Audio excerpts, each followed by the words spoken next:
You're listening to the Gettin Salty Experience podcast. Oh, and away we go. We are back. Welcome back to the Gettin Salty Experience podcast. It's the only one in the whole wide world that brings the Firehouse kitchen table right to you. And you, and you, and you, and you. All of you. Yep. Self-proclaimed best podcast in the world. Yep. Pretty much. It. Yeah. Hey, Ruffy was last minute tonight. Last minute Ruffy. Last minute. I had to go get my staff for the well, now I'm a goat herder. You know what I mean? Just kept goat after goat after goat. We do, Pete. We keep getting them. Yeah, we got them. We got our first. Listen, we got our very first FDNY chief of department tonight. Are you kidding me? And we've had Chief Richardson as a little cameo, but we've never interviewed him. We got our first chief of department, bro. That doesn't get any higher. You know what's after him, Ruffy? Nothing. Nobody. Nope. Nobody. What did I tell Petey when we were there? You see that guy sitting over there looking at Chief Richardson? He's like, like doesn't get any higher. Nobody higher than that, bro. I was like, and you know what, too? You know, once you said that, I like my butthole puckered up, and I had to kind of like tighten things up. And I'm going to be honest with you, I went through the tech portion of the show today a little earlier because being a chief, Chief Kilduff wanted to make sure everything was running tight. The ship was good. And I got to tell you, I was like, nervous. Petey texted me, right? Or did he text you too, Coobs? He's like, "Wow, that guy's a man." No, yeah. No, I'm telling you, man, I'm actually pumped for this show, and I'm actually still a little nervous. He looks good, though, doesn't he? He looks good, Chief. Doesn't he? Yeah, how's the hair? All the hair. Son of a gun, he's looking beautiful. Good. Yeah, man, this is good. Yep. Wow, and we got the chat chatting away already. Hundreds of people in the chat. We're doing good, man. How do we beat this? Well, I'm nervous. I just talked to the guy today from the Firehouse Dolls, so we'll have a couple of chicks on in a couple of weeks.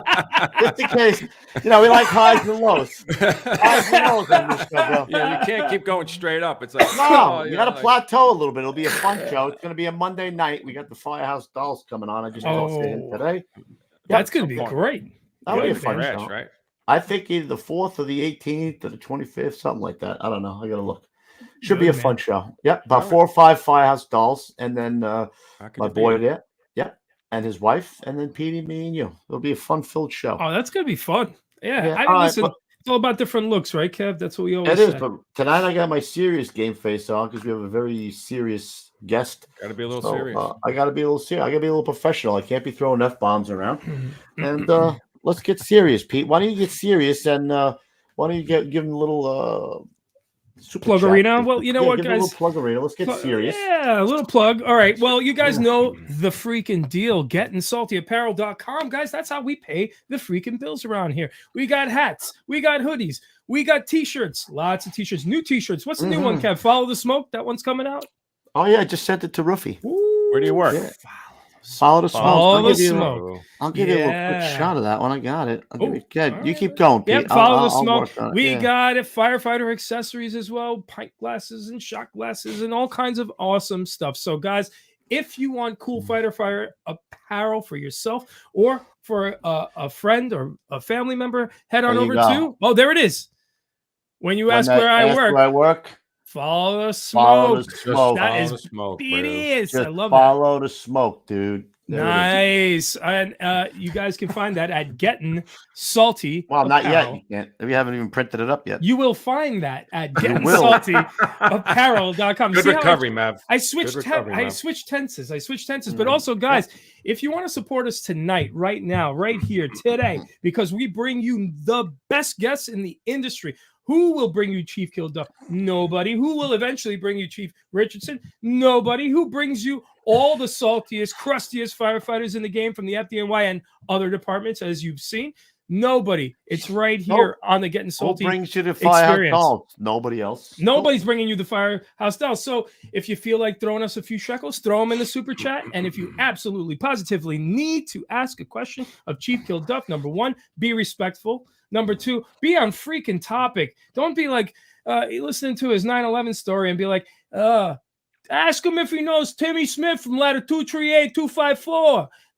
No, dude, it's got to match. The show has a flow. Don't break it up. All right. Hit us Yeah. up in the super chat. Boom. Yep. There Yep. it is.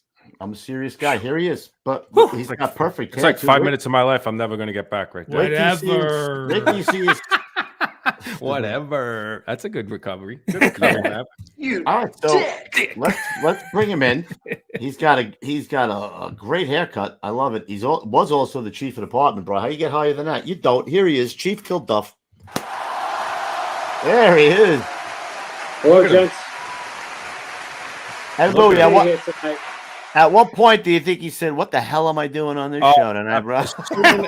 An hour ago. Right in the middle. Right. It was right in the middle of my monologue over there. Oh, You know what I there's mean? no doubt about that. No yeah, doubt. absolutely. Oh, I got a little little private story. I think I told the chief this when I met him at that photography thing, but this is a true story, Ruff. So I was supposed to get married, right, at a brand new hotel that was opening up in Long Beach.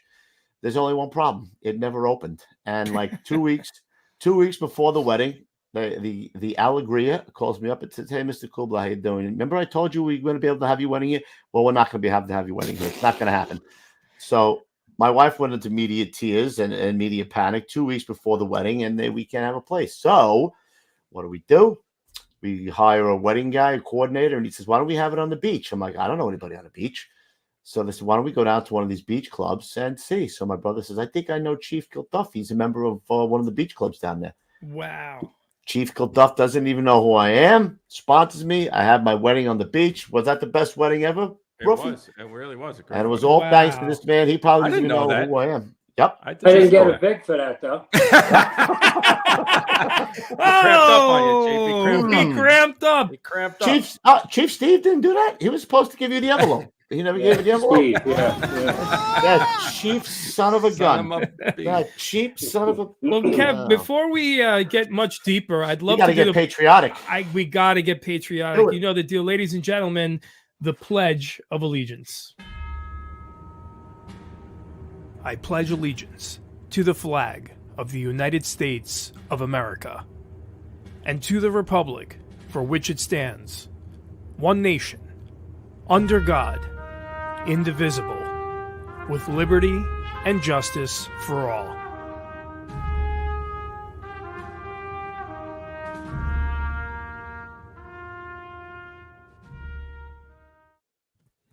What gets me, Pete? It gets me. Always gets me too, man. I can't get enough of that. No. Yeah. Well, thanks for coming on, Chief. It's a great honor. It's our very first chief of department on the show, right, Ruff? It is. Excellent. The GOAT. Chief, I bet you're wondering what the word of the day is. I was wondering myself. He's holding his breath. He was like, "I'm not going one step further until we get this word." Yeah. Well, Chief, the word of the day. Oh, hold on a second. I almost went poorly. The word of the day is no frills. There you go. It's no frills. We're no frills truck. We're no frills. That's Scoop's favorite truck. I told you, Chief, right? Ruffy would say that if I could go anywhere. A good one. That would be it. Let's go way back. Let's go way back. Let's start back.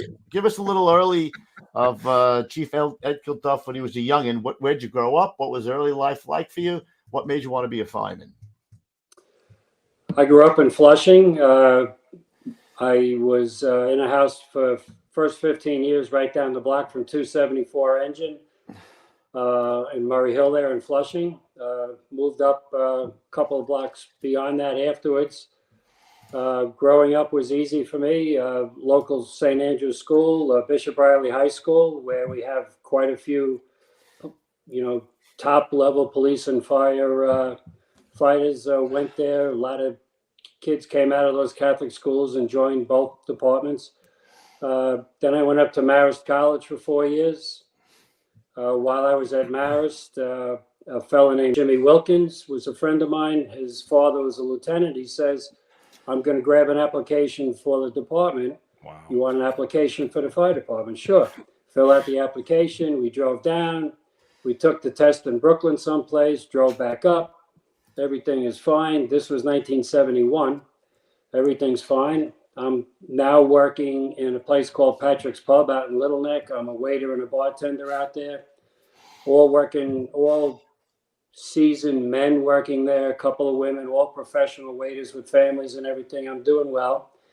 And in 74 in March, the department sends a note saying, you're going to be hired. Come on down. Did a quick physical with them, did an investigation with them.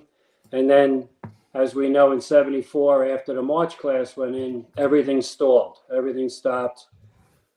They did not hire, even though I thought I was being hired. I missed being hired in March by 22 names, so I thought I was a shoo-in for the next class, but it never happened. And as we know, that all the fellas that were hired at that point were laid off in 75 until early 77. So I went back to work in the bar. I jumped over to a place called the Assembly in Bayside, worked away, had a good life, got married to my wife, Kathy. And all of a sudden in 77, particularly after the blackout in July, the city realized we're going through firefighters like crazy, where the attrition rate was dramatic. We have to hire. So what do? They don't have a list. They pull out the 71 list. Wow. And they go back to that. Wow. And I was right there. We did a quick interview with somebody. I think they just wanted to make sure you were breathing and walking. Which you are. He's got a pulse next.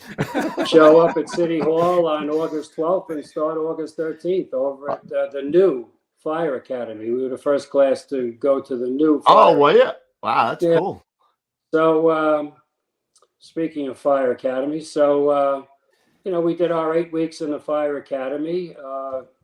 We had a great group of guys. Everybody was a little older because they took the test in 71. Right. I was an older 26 when I jumped into Proby School. And we did our Proby School thing for until the 3rd week in September. It was a little bit of a work in progress because they hadn't run a Proby class, but we had really solid people over there as instructors.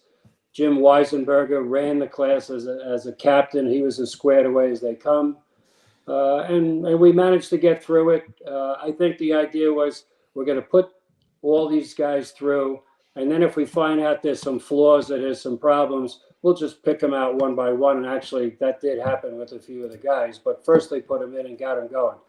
That's me carrying the banner for our platoon. Is that you right in the front? Well, I was the second choice, and then because I had a mustache, they were debating whether or not they wanted to do it. But I got to carry the banner.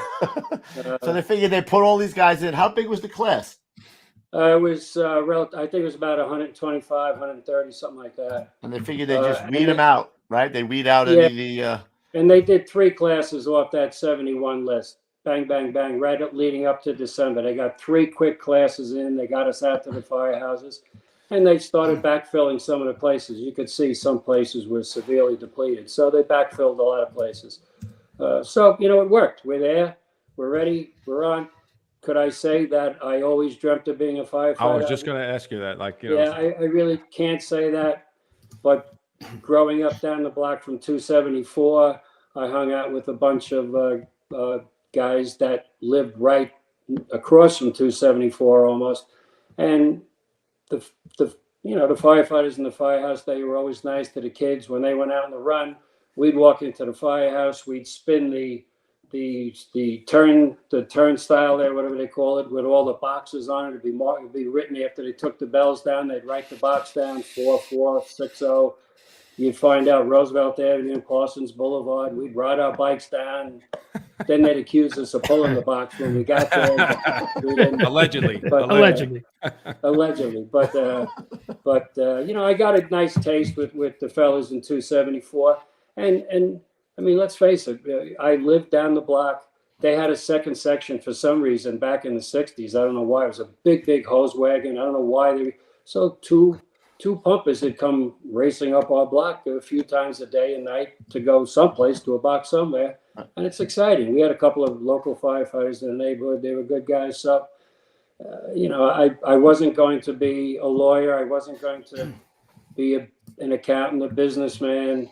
I thought maybe I'd be a teacher, but I made more money working in the restaurants and the bars. So that's what I did. And when, August 77 came along, it just the timing was perfect. And I was all in. As soon as we got there and saw the quality of the people there, a couple of friends that I knew pretty well, I was all in. You weren't get. Yeah, bro. I was just thinking, like, a lot of the guys who come on the show, like yourself, Chief, the fact that you went all the way to the top. I mean, to the tippy top. And it was a friend of yours who just said, by the way, I can pick up an application. I mean, when you really think about how that happens, it happens more often than you think. It's never really the guy who dreamed about it his whole life, and it does sometimes, but. So this guy's name is Jim Wilkins. I happened to see him last Saturday night at an event for St. Francis Prep. He got called before me. He was very, very smarter than I. He got called before me. And when he went down there, he was the quarterback for our football team for 4 years. When he went down there, they told him he had a bad back. He didn't know he had a bad back, but somehow they told him he had a bad back and they didn't hire him. Wow. He was extremely disappointed. He went on to self-study to be a lawyer, taught himself, didn't go to law school, taught himself, got sponsored, took the bar, started working as a lawyer, and in, I'd say, probably early 90s, won the largest malpractice suit in New York State at the time. Oh, so he's doing all right for himself then. He landed on his feet. And now, just to kind of come full circle on the fire department's father, he works for Sullivan. And is that right? Oh, wow. No way. That's awesome. So he's working away. He's a happy guy working away. So a good ending to the story. But, he doesn't have any hesitation saying, I'm the guy that got this guy's job. And he's right. Of course. Hey, how you doing? And I got him his job. Thanks. A lot of people don't. What the chief is referring to is Sullivan. That's a law firm for the firemen. That's fantastic. He means my full circle. Before I forget, Chief Kleehouse was in the chat. He said Yes. to say hello, and also Patty Lee said to be nice to you tonight because he stood next to you in Proby school. He did. Yep. And he's bigger than us. Yeah. But, yeah. Well, his garbage cans are never safe with this show. You know what I mean, Kubies? Listen, every class needs some all-stars and some not all-stars. So, Patty Lee, you find out where you belong, you know what I mean? I had to give him that one. He was on me the whole night the other night, right, Ruffy, on Monday night? Oh, yeah. Oh, man, was he all over me Monday night. So I give him a little hit back. Oh, boy. All right. So you were Flushing before the Asian invasion then, right? You were there before... Yes. Yeah. But I got to ask you, do you ever go to Joe's Shanghai and have the soup dumplings? Fantastic. No. Oh, man. Chief, I got to take you. I'll take you. Okay. All right. Well, wait a minute. Did Pete just say he was going to pay for a meal? Was that not yours? Chief's meal. Wait. What you meant to say is you'll take the chief and he'll pay. Is that what you meant? I have the department credit card still. You know me. I like that. Yeah. I like that. Flushing is still, we have a little pocket up there in the kind of the Flushing Whitestone Bayside border. There's still, it's right up by Holy Cross High School there for anybody who knows Queens. Yeah, I know. I worked for Con Ed in that area for 9 it's years. still okay. Yeah. Bill Feehan was right up there. Yep. Brad O'Connor was right there. Dan Nigro lives a half a mile away. It's still stable. The problem with the neighborhood is that the young firefighters, cops, construction workers can't afford the houses. So we don't get the young families anymore like we should. The cheapest house in the neighborhood is like $850. Yeah. And that's I mean, so that's you got to put 200,000 into it. Yeah, exactly. Which, as we all know, we have that sitting in our back pockets, ready to go. Yeah. Well, the local Chinaman comes up with a paper bag full of cash and he hands it to them. Like, how are they going to turn it down, right? Out of curiosity, I'm wondering who this fellow is right here. Wow. So actually, that's my Proby picture. So I guess I really don't remember when that was taken, but it was in a binder that was given me when I retired. So I figured, why not pass that along? Nice one of the guys in our Proby class, right next to me and Patty Lee, was John McKernan, who went to 14 Truck. His name was The Face. He was a model. Oh, that's not him right there. That's not him. Because that looks like you just walked off the set of a soap opera. Or something. You look like Tom Selleck in Magnum PI right there, man. Yeah, I guess I was posing. By the way, I had to get two haircuts in Proby school before they let me out. Oh my goodness! Some mop you got there, Chief. Up there, man. Wow. Anyway, yeah. So I knew that would get a laugh. So That's self-inflicted. I just said, yeah. I said the chief said. I just sent that. You know what? Lou, I was mistaken. You did send it, and I didn't pull it for the show. So I'm glad you sent it to me again. Thank you. Kevin Malone said the lead singer of Jefferson Starship. You know that guy had the Huckapoo shirt on. He had the big collar. Oh, back in the day. Oh, absolutely. But he still got the hair. Look at him. He still got the looks going on there. Yeah. Different colors. Who else was in your probie class? Anybody else except that Patty Lee character? We had. I'll tell you an interesting story. Jimmy Doherty, Doc Doherty, Roddy Jones, John McKernan, Tommy Coates, bunch of guys went to 14 truck. When we left the Rock after we got our assignments, we said, all right, we all got in one car. We went to 14 truck. They had a brand new tower ladder. Tower ladders were only a handful of them around at the time, but they had just gotten perhaps a 95 or 100 foot. It was a big rig, beautiful rig sitting in quarters. We go in, firefighters are in the kitchen. They're peeling shrimp, getting ready for lunch. You want to stay for lunch? Yeah, we'll stay for lunch. Welcome, blah, blah, blah. All right, let's go up to 34 now so I can get myself settled in. We drive up Broadway, get to Amsterdam Avenue and 161st Street, turn. Then we looked at a cop. We said, where's the firehouse? Cop says, I don't know. So we look down the block. We see a flag in a building. We go down. I go walking in. Now it's mid-afternoon. And I go walking in. It's a little quiet. A couple of guys were aroused and, they walked me up to the officer and everything. Hey, we got a little lunch left over. You want lunch? There was 2 hockey pucks sitting on the grill. And we're like, yeah, nah, thanks. Hard pass. The rig was welcome to 34 and 84, fella. It was as beat up as can be. And I'm going, wait a second. Towel out of 14 truck. Open tiller rig, 34 truck. I'm saying, what? Where am I? What is this? Yeah. But you know what? That was a great firehouse to be in. We had Joe Glennon. Maybe some of you Brooklyn guys remember Don Glennon. Don Glennon from went to 120. Jimmy Kless went to 283. I'm trying to pick out a couple of Brooklyn guys that you might know. Ike Johnson, who became a battalion chief, was a great guy. That was the 1 in 3 list still. So that's why that was a little touchy sometimes with who got hired and who stayed and who didn't. But I have to say that almost everybody that came off that list, even though they were a little older, everybody did well. Everybody thrived, and it was really great. And everybody got spread around, and everybody thrived. It was a good class. And if the department had it, like you're almost, when you're going in and you're 25, 26, 27, 28, a lot of them were cops, a lot of them were veterans. In fact, and a lot of them were kind of in these in-between jobs, sort of like I was. I was standing with Pudgy Walsh one day at a fire. He's doing his command board for a multiple alarm. He's in field comm then. And he's looking at me, and I knew Pudgy a little bit. Hey, when did you come in? And I said, I was at August of 77. He looks at me and goes, oh, you were the bartenders list. And I was like, yeah, I was a bartender. We all were. You got it.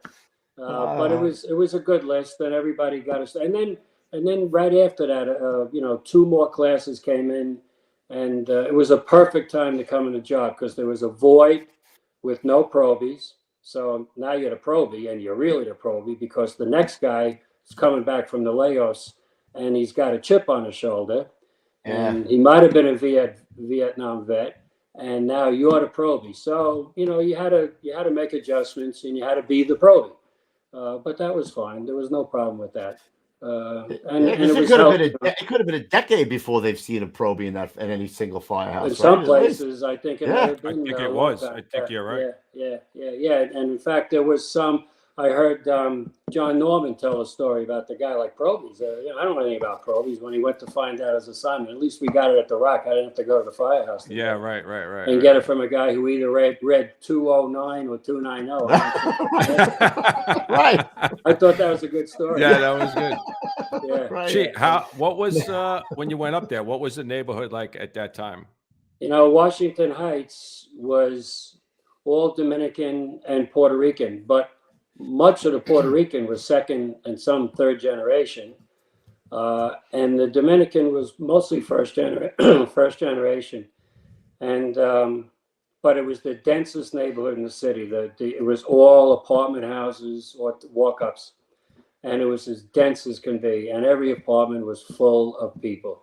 The thing was that the neighborhood was somewhat stable. Columbia Presbyterian was up there as the anchor of the neighborhood. And it was somewhat stable, but just by merit of being so dense and so many people up there, there were fires. And every fire had a lot of people, and it was all occupied. When we came out of quarters, we'd go up to Amsterdam Avenue. If we made a left, we went into Washington Heights, and it was almost all Hispanic. When we made a right, we went down towards Harlem, towards 69, 28, 80, and 23. And that was primarily black, a little better brownstone area with a lot of walk-ups. Again, all occupied. They called that occupied Harlem at the time. And the workload was, we had steady occupied work, but it was never what you'd call busy, but steady occupied work. But the beauty of the work was the people. There were people everywhere.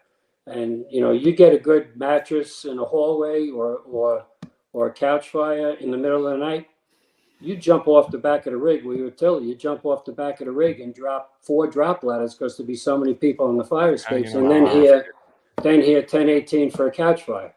It's just people everywhere. Then it'd take you a half hour to put the ladders back up. But it was good, solid, honest work. And the other thing which I always kind of enjoyed and took pride in, it was real deal Ladders 3 work, which, I'm a little prejudiced in a sense. I still think that's the heart and soul and the core of the fire department, the Ladders 3 tenement firefighting. Everybody gets a taste of it, almost every area of the city, but obviously up there in the old 5th Division, 6th and 7th Division, that's what firefighting was. And when you went to 34 truck, there was a lot of old timers up there, and it was Ladders 3, and you don't deviate from Ladders 3. Right. And if you did, you got a lecture from somebody. You got a lecture from me. Like, what were you doing? You weren't where you were supposed to be. You didn't get the window when you were supposed to. Blah blah blah. So there was, I learned a lot. Do you remember how long it took you to catch your first job, Chief? Yeah, the first job was about 2 weeks. It was second due. It was a little bit up into Washington Heights. It was a nice, 5 or 6 story walk up. They were still forcing the door. We got up to the floor above, got inside.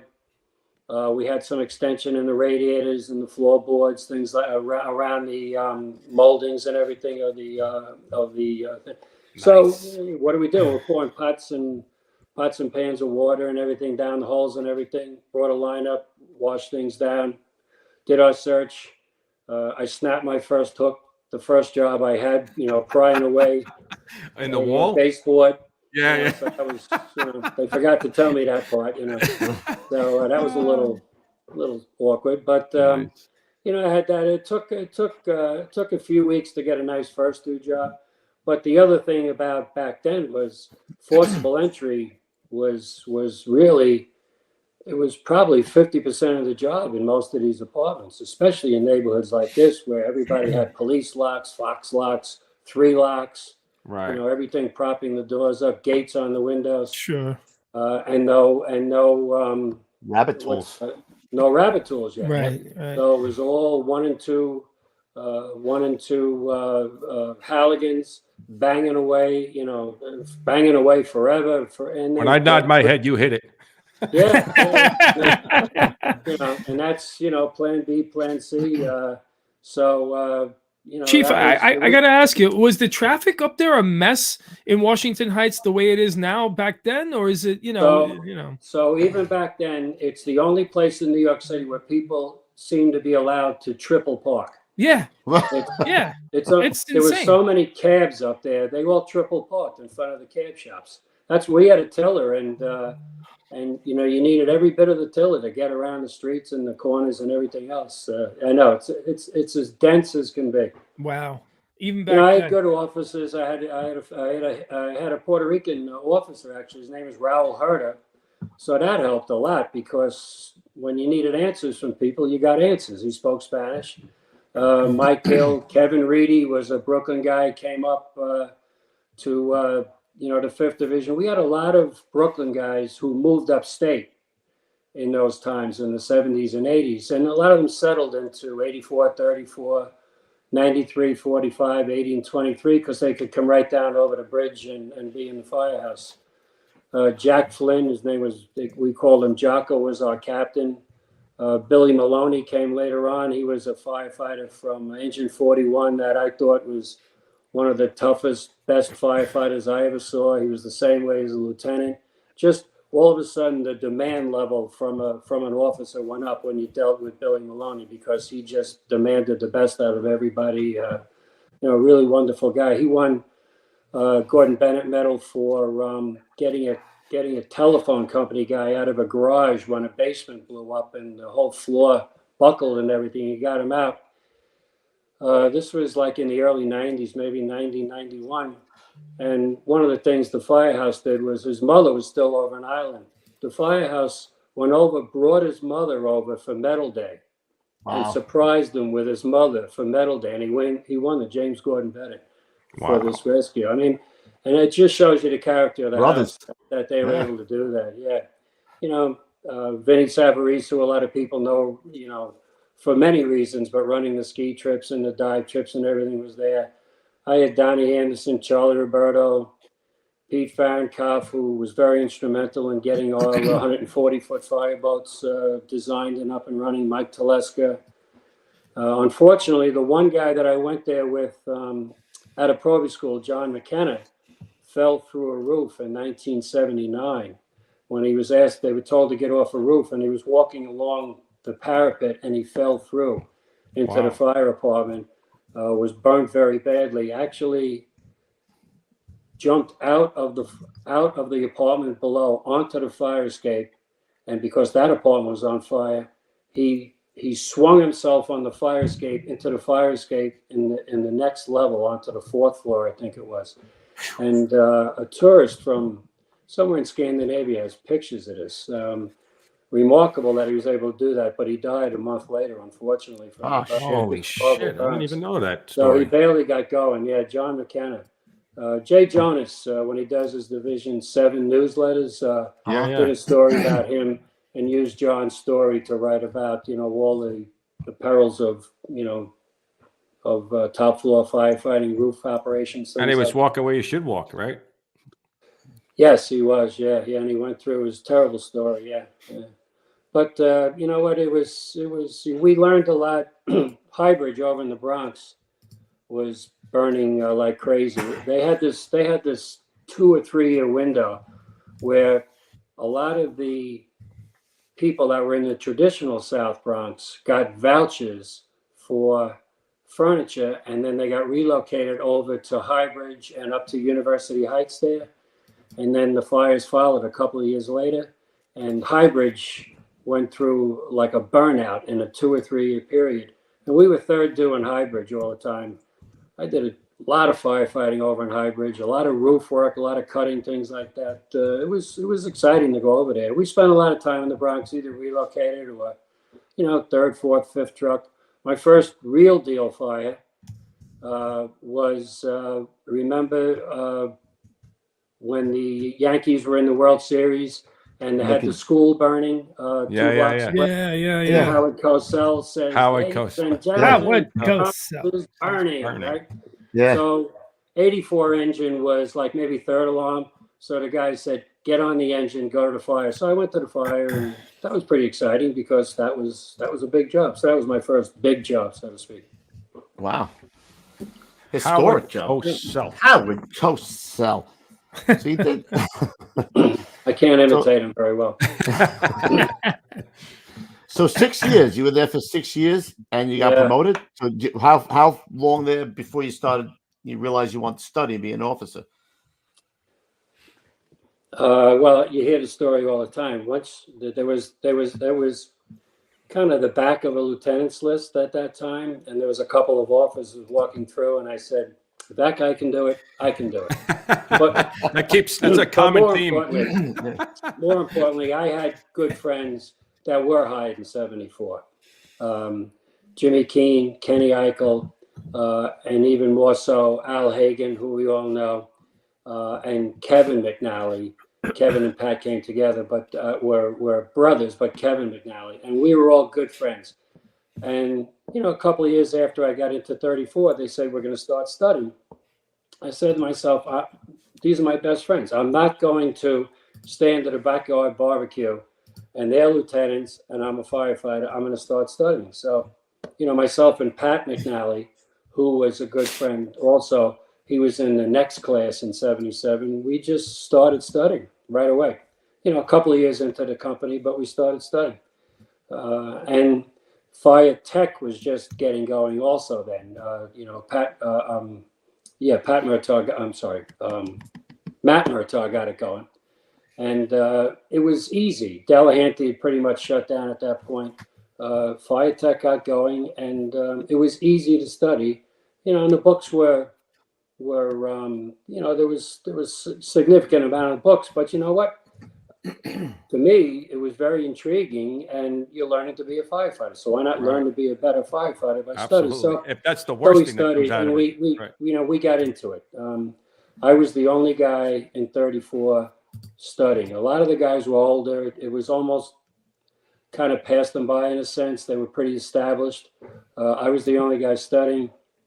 There was a guy in 34. His name was George Sheehan. He came up from 113 in Brooklyn. He was accepted to Columbia Dental School after going to Queens College on the GI Bill. And he studied for 3 years, I guess, or 4 perhaps, to be a dentist at a 34 truck. Everybody worked his day tours. He worked the night tours and weekends. And he and I would be in the top floor studying. And he was an inspiration to me. He became a dentist. He vested out at 15, I think, and still shows up at every event. But wonderful guy. But it just shows you that firefighters can get it done when you want to get it done. Yeah. No, So that was my incentive, and the fire tech guys were good guys. Richie Fanning, Joe Callan, these guys were all captains. I think at the time, Nick Visconti, Jim Murtaugh. They were cool guys. They were good guys that were teaching you. What I'm saying? Those seem like pretty cool guys. I could be like them. I want to be like them. They knew the job. Everybody knew them. I said, that's the guy I want to be. Well, you became them. Yeah. No doubt. So now you're on a mission too, Yeah. Once you get the first one, that's it. Yeah. So you get promoted and you get assigned. Did you bounce at all? You got assigned to ladder 112 right away. Well, No, I bounced for 3 years. It looks like. This could be this could be anher half hour. So I'll right, you bounced for 3 years. I'll try I'm to be sorry. quick on I this. see it. Yep, my bad. So Yep. Do it. I get Take your assigned time, Chief. first of all, we get assigned. There's 25 of us promoted July 6th, 83. We get assigned a group, not to a battalion or anybody. We get assigned to a group. You're in group 10. Okay. Call officer assignment the day before group 10 works, and we'll tell you where you're going to work. For the whole summer, we were overtime killers. 25 of us, 25 groups. We were overtime killers. Yeah, it was beautiful to walk in the fire. Yeah, they loved you. Sure. You're the guy. You're the that's guy you. who's taking money out of my kid's mouth. Yeah. Hey, I can't feed my kids tonight, but thank you. It was primarily the 1st, the 6th, and the 11th Division, and everybody had to do one trip in Staten Island. I lived in Flushing at the time. I went to Tottenville. It was 44 miles from my house, and I lived in the city. So I did my night in Tottenville. That's another story. But so September comes. Now we all get a battalion to go to, and we go to. I get assigned to the 4-0 in Brooklyn. I wanted to go to Brooklyn. I thought I had a bit of a hook. And when we asked the hook, how come I'm not in the 11th or 15th Division? He said, "What are you talking about? He's in Brooklyn. What more does he want?" So I worked in the 4-0 for a year. I enjoyed it. There were some great companies, particularly in the 4-0 battalion. They wouldn't let me work in 114 in cover. I was too young to do that. All right, so I understood that. Then I worked my way up to the 5-7 Battalion in the 11th Division. A year after that, they let me out after a year, and I went up to the 5-7. Did a couple of vacations, getting along. Everything is nice. John Regler was the Division 11 commander. He was a pretty stern man. He had a son on the job, and he calls me up. And I just barely knew the guy because I just got in there. He says, Lieutenant, you have truck experience? I said, yes, I do, Chief. He says, how'd you like to work in 111 UFO? I said, I'd love to do that. He goes, okay, you're going to go over there next week. You're going to start their UFO. Okay. I found out I was the third or fourth choice. But who cares? He can't make it. He can't make it. I know. Let's call Kilduff. yeah, well, and again, now I've got 7.5 years in the job. So, I'm sure. So it turns out that a couple of guys turned it down. And I'm not going to elaborate anymore on that, but they turned it down. But for me, first of all, now I'm in the 11th Division, and the 5-7 Battalion had 111 as a truck, and the 2-8 Battalion had 112 and 124. So they were in the 11th Division at the time. And the 5-7, 111 was the only truck at the time in the 5-7 Battalion.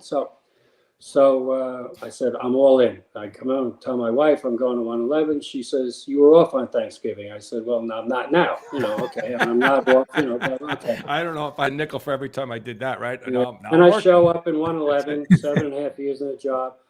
There's a few guys there that were in my class.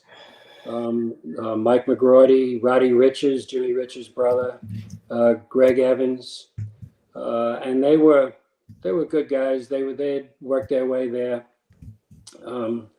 but it was the nut house, and that's what it was. And I didn't know anything about it. I just walked through the door, and I can only imagine what they were thinking the first couple of nights in the kitchen, seeing me, who they never met before, with 7.5 years, and but Jimmy Basil was my 24 partner. Oh my God! All he wanted was a guy there, and don't worry, Ed, we'll make this happen. Don't worry, this is good, Papa. And I'll tell you, it was the best year I ever had in the fire department. And I told every one of those guys this more than once. It was the best year I had in the fire department. So we ran from Thanksgiving '84 to basically December of '85, and in 1985 they were number one.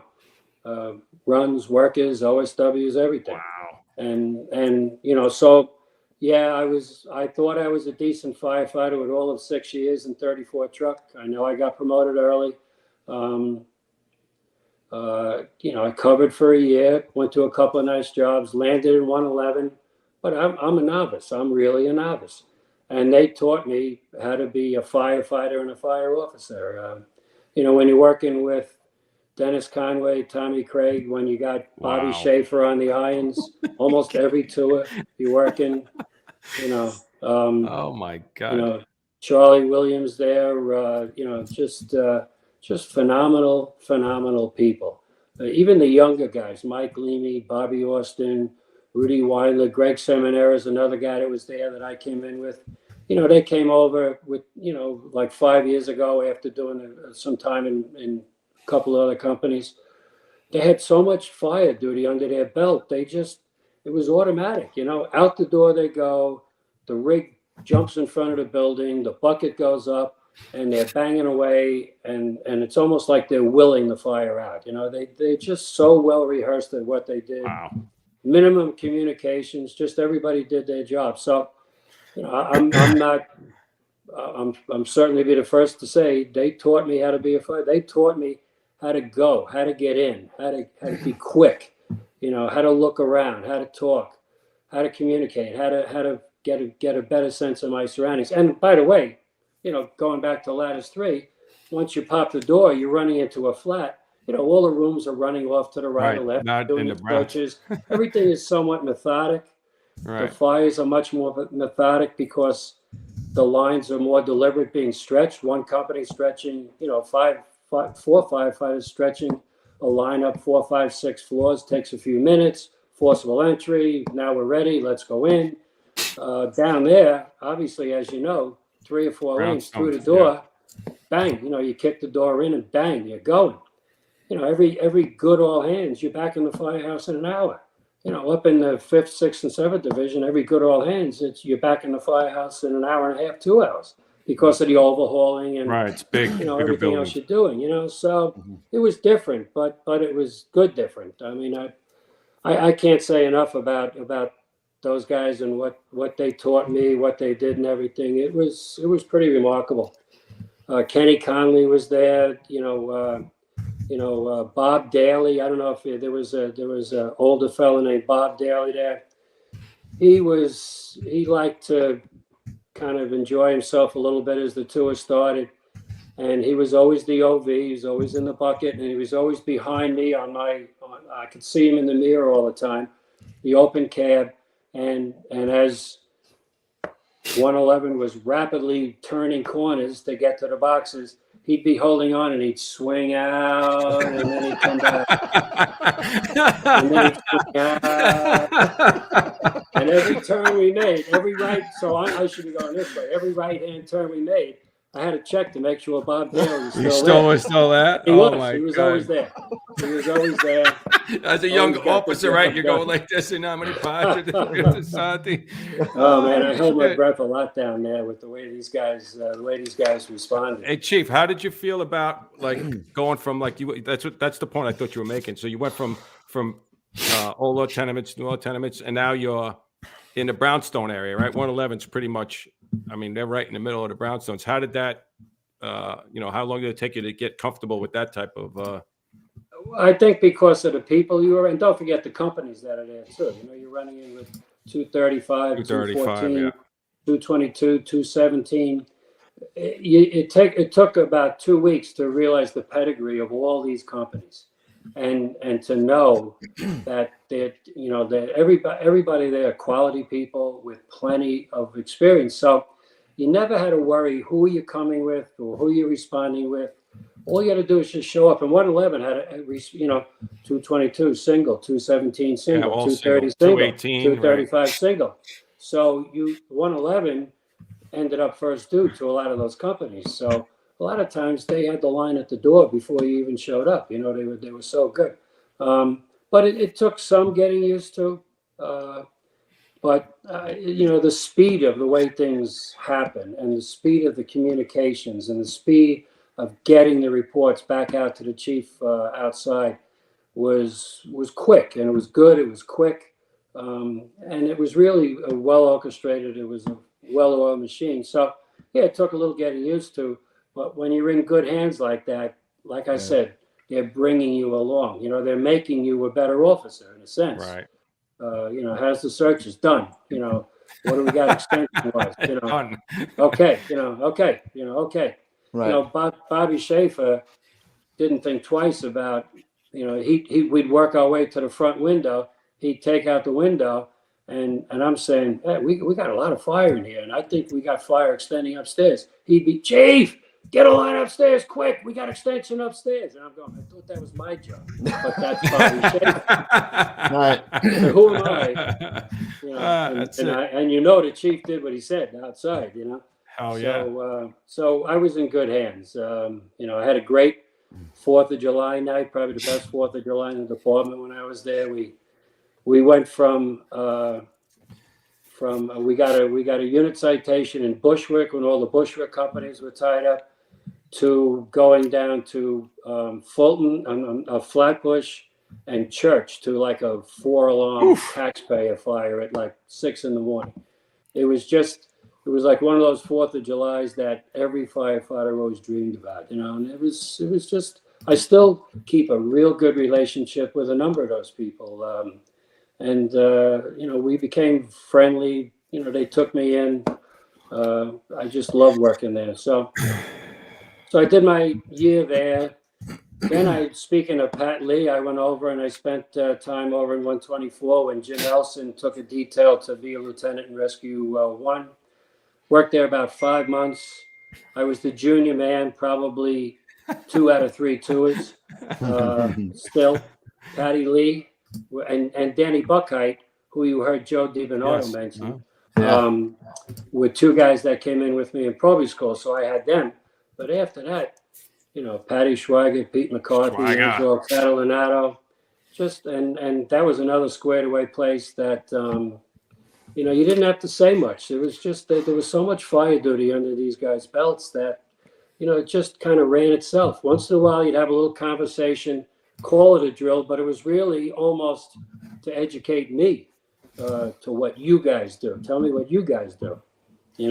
I thought the firehouse setup was a little strange there between 271 and 124, but with 8 years now under my belt, I was not about to suggest that we should do something. And by the way, guys, but it was a good place to be. Good place. Why did you wind up leaving 111, Chief? Would somebody? Yeah. No, so the fella that I was working for, his name was Chris Lieut. Hurt himself badly. Hurt his back badly, I believe, in a project. So I'm there for a year. I really like Chief. I'd really like to have the spot. Yeah, okay. Norm Kalish, who had worked down at 120 and had been in the area for a long time, was up in 91 engine for quite a few years. And he was ready to come back to Brooklyn. He put in, I think he may have had 190 points and maybe I had 19, something like that. It wasn't going to happen. So let me ask you a question then, Chief, because you look back now and you say it's the best year you ever had on your job, on the job. If you had gotten that spot there and you were so happy, do you think you would have been inclined to go further and study, or would you have been content staying in 111? I probably would have studied because of my peers who were studying along, so to speak. I did get into study mode, so to speak. Mm-hmm. I bartended up until I was a year into the Chiefs rank on Sunday nights in Monahan's out in Bayside. Mm-hmm. And that was my side job. Now, I made good money on Sunday night, but the other way I looked at it was studying was my other side job. And I'm going to improve my lot, improve my family situation by studying. I know that there's a lot of guys who may feel that that's not what, that's not why we're here, or that shouldn't be your priority. But you know what? I was in a group now of guys that was studying and moving along. And mm-hmm. I said, I like that guy's a captain. I like what he does. I like seeing him. There was a guy, captain of 84 engine. His name was John Johnson, JJ. Maybe one of the nicest men I ever met in the job. He was a captain in 84 engine for high teens, 17 years, something like that. He'd bring pizza ingredients into the firehouse on Sunday night if he was working and make pizzas for everybody. He was just a wonderful, wonderful guy. Mm. And I said, I want to be that guy. I want to be JJ. I want to see what it's like to run a company. I'm going to keep going. Would I have stayed? I don't know. I don't know. But I don't know. It's hard to say. But I kind of got into study mode with a group of guys. We just kept moving along, so to speak. That's how it works usually. Anyway, yeah. For the most part. In '86, I jumped into 112 real quick. I finally had some points, got some endorsements. Bill Nagel was the captain of 112. Come on down and join us. And I couldn't be happier there. Now I saw enough of 112 working in 124. 28 Battalion was a great place to be.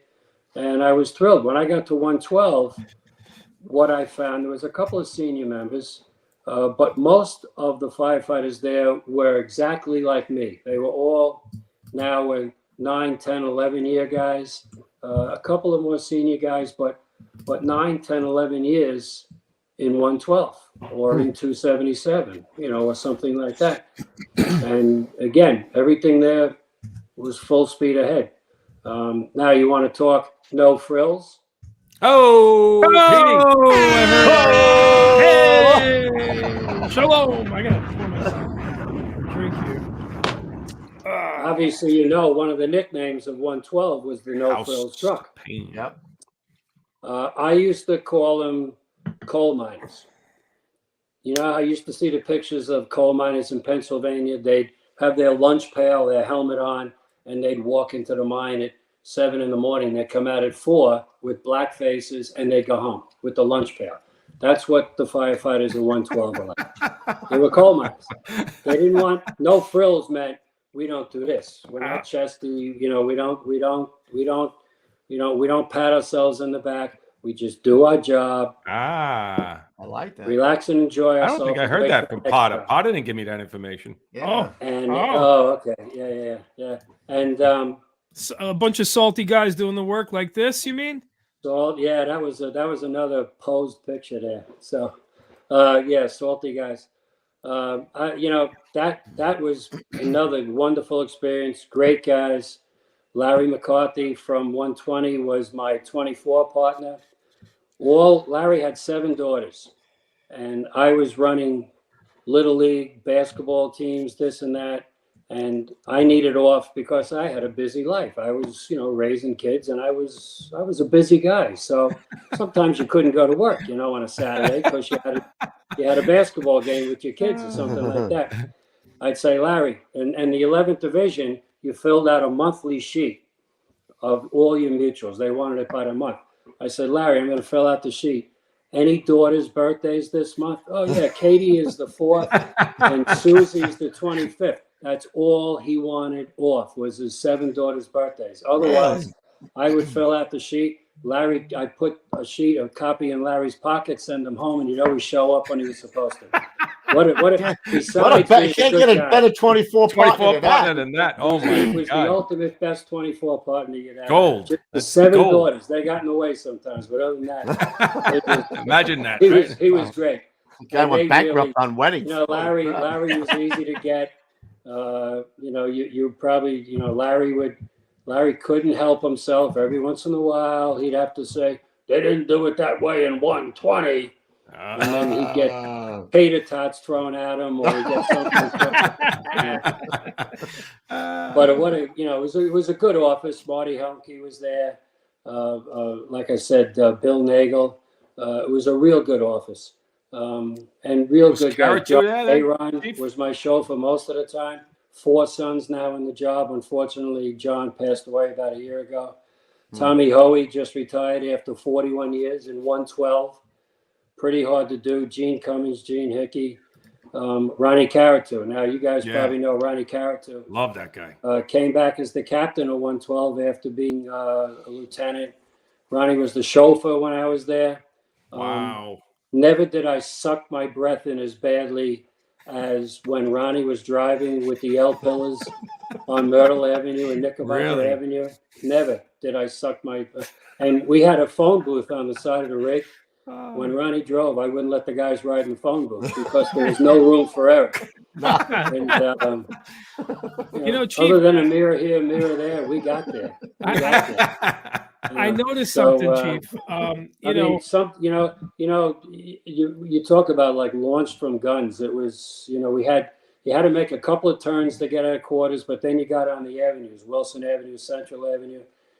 And, it's kind of fun to laugh at now, but it was a little nutty back then. It was the old siren side thing. You're hitting the siren on the horn because the guy's driving fast. The guy's driving fast because you're hitting the siren it just keeps and the horn. Building so up. It's feeding himself, know? And then, so that was a lot of You fun. had the front to back when you were there, right? What's that? You had the front to back when you were there, right? Yeah, front and back. Yeah. How was that? Yeah, was that a pain? You know what? It always worked. The guys in 277, we again, single engines over there, 252, 222. We ended up 218. We ended up running a lot with them. It was the same thing. The one truck was backing up those engines, so the truck was in the back, in the front quite a bit, and there was no EMS back then either. So the engine took their runs in, but the truck was generally in the front. And, we got out. It worked. They made it work. Again, no frills. They just came to work. They just went to work. Nobody ever fussed about anything. It's just the way it is. And the senior firefighters, Mike Shue was in the engine, wouldn't take nonsense from anybody. Joe Lyons was in the truck, wouldn't take nonsense from anybody. And, right away, they just stopped whatever was going on. And they got business, and took care of business. Bushwick back then was lawless. It was really lawless. That's the crack times. When you talk about mid to late 80s, the cops had these black sedans riding around with these TNT squads. There was blocks they wouldn't even go down.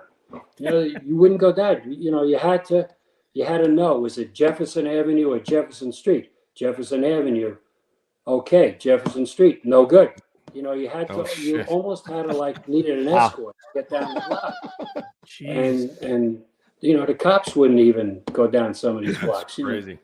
People laying in the streets all over. It was a challenging time, but fires everywhere, put out a fire, get back on the rig, go 10-8, try to pick up another fire, and that's what we did.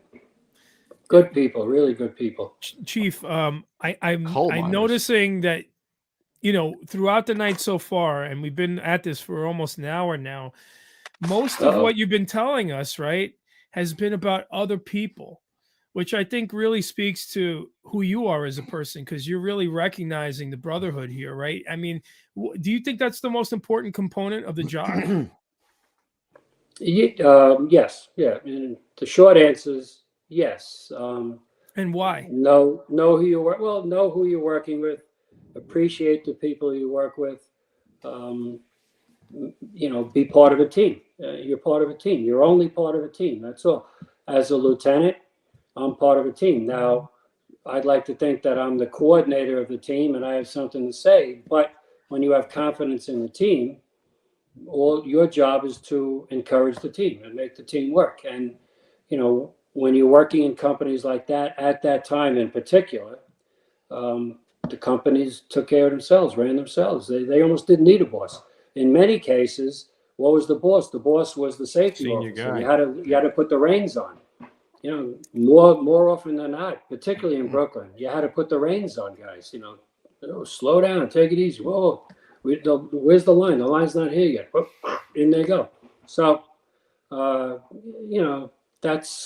always thought that was part of the job. That was kind of, and that we talk about it later. That goes all the way up. That goes all the way up to make, putting the team on the best course you can, making sure everybody's safe, and letting them do their job. That's kind of how it works. It just seems to me though that it's funny because guys will talk about fires and you've talked to us about some of that, but really you're really concerned about the brothers that you worked with, which I think speaks to the kind of man you are and the kind of leader you are. So it's just something that's noticeable. Well, Kevin Lou will tell you when you're sitting in a joint with 5 or 6 other firefighters, for whatever reason you're doing it, you talk about fires to some degree, but what are you talking about? You're talking about people, and that's really the fun of the job, is talking about people. Sometimes people tend to be, unique, and sometimes good one, Chief. Word. That's good word. That's why he passed the big test. And sometimes they're the best firefighter you ever met. You put them in the firehouse setting where they demonstrate their uniqueness or their qualities of how good they are firefighting, and now you got 2 or 3 hours of 6 beers and a lot of funny stories. And oh my God! Else. So wow, that's how it works.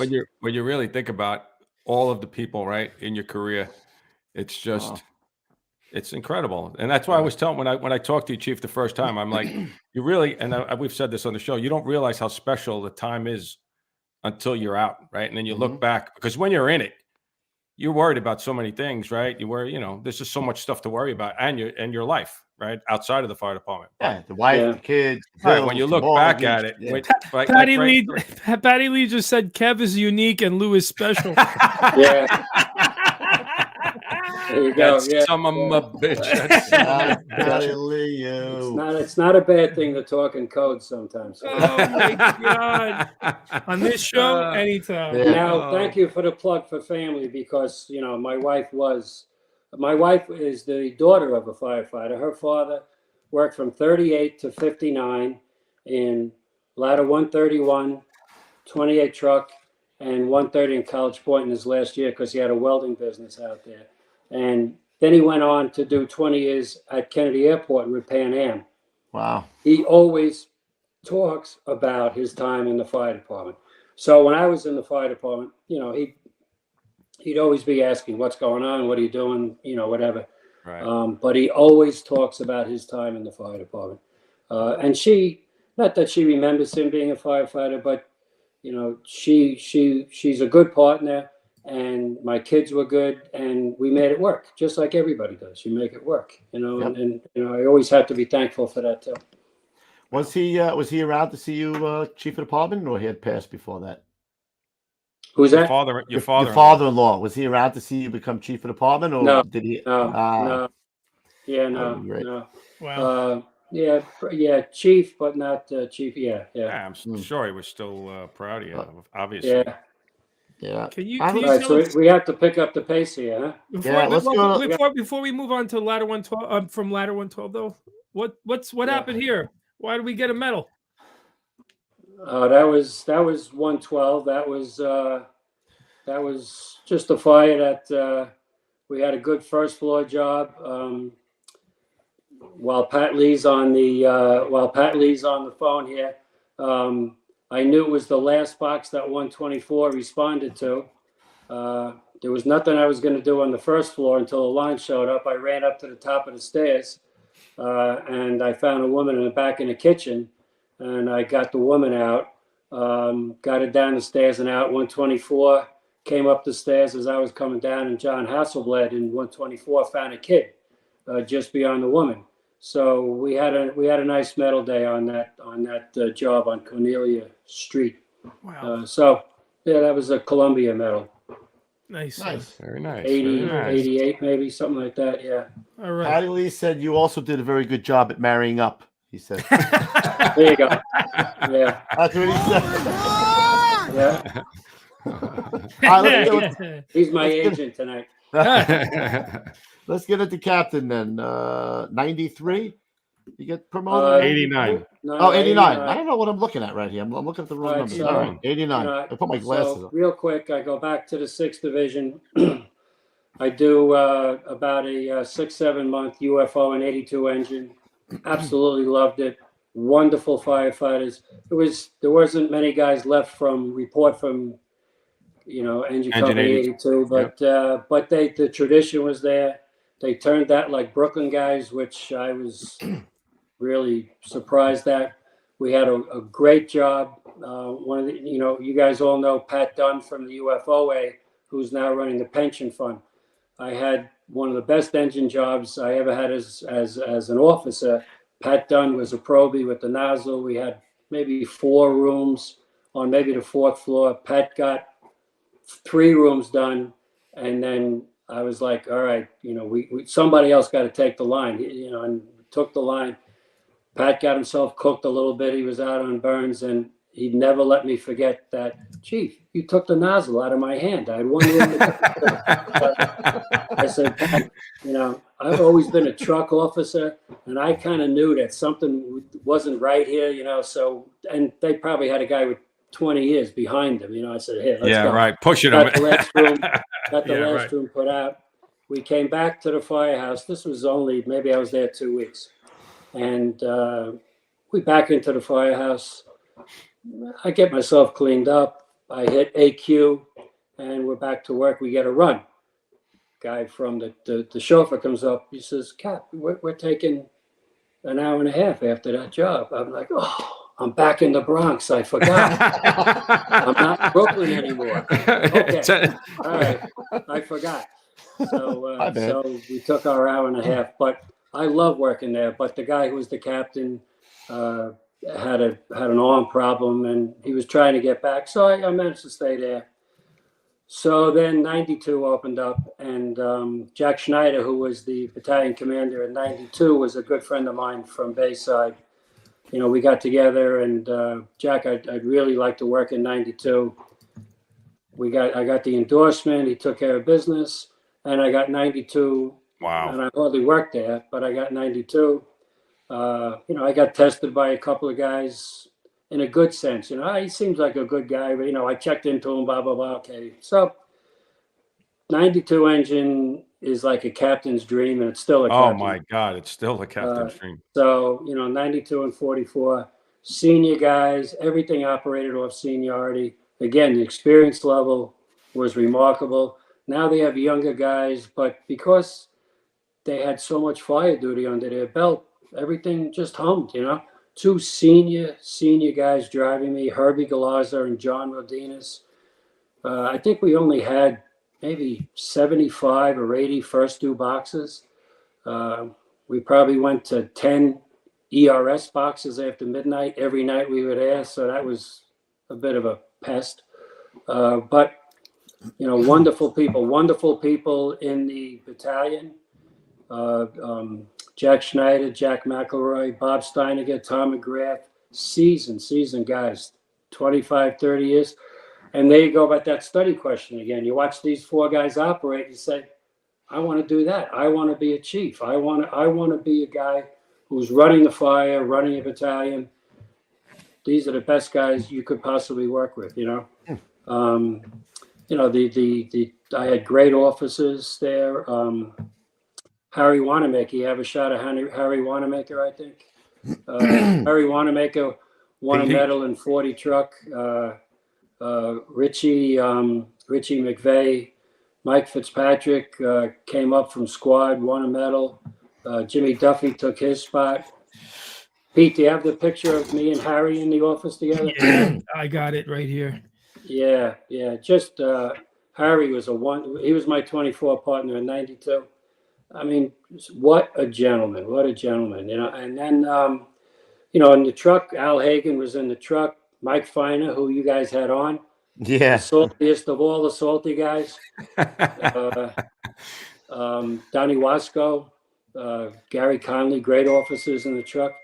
And, was Joe Kearney there, Chief, then? What's that? Joe Kearney, was he there? Yeah, Joe Carney, yeah. Oh, Carney. Yeah, Joe Carney was there. Willie Savidio, John Matthews, they called him Sarge, ran the whole firehouse.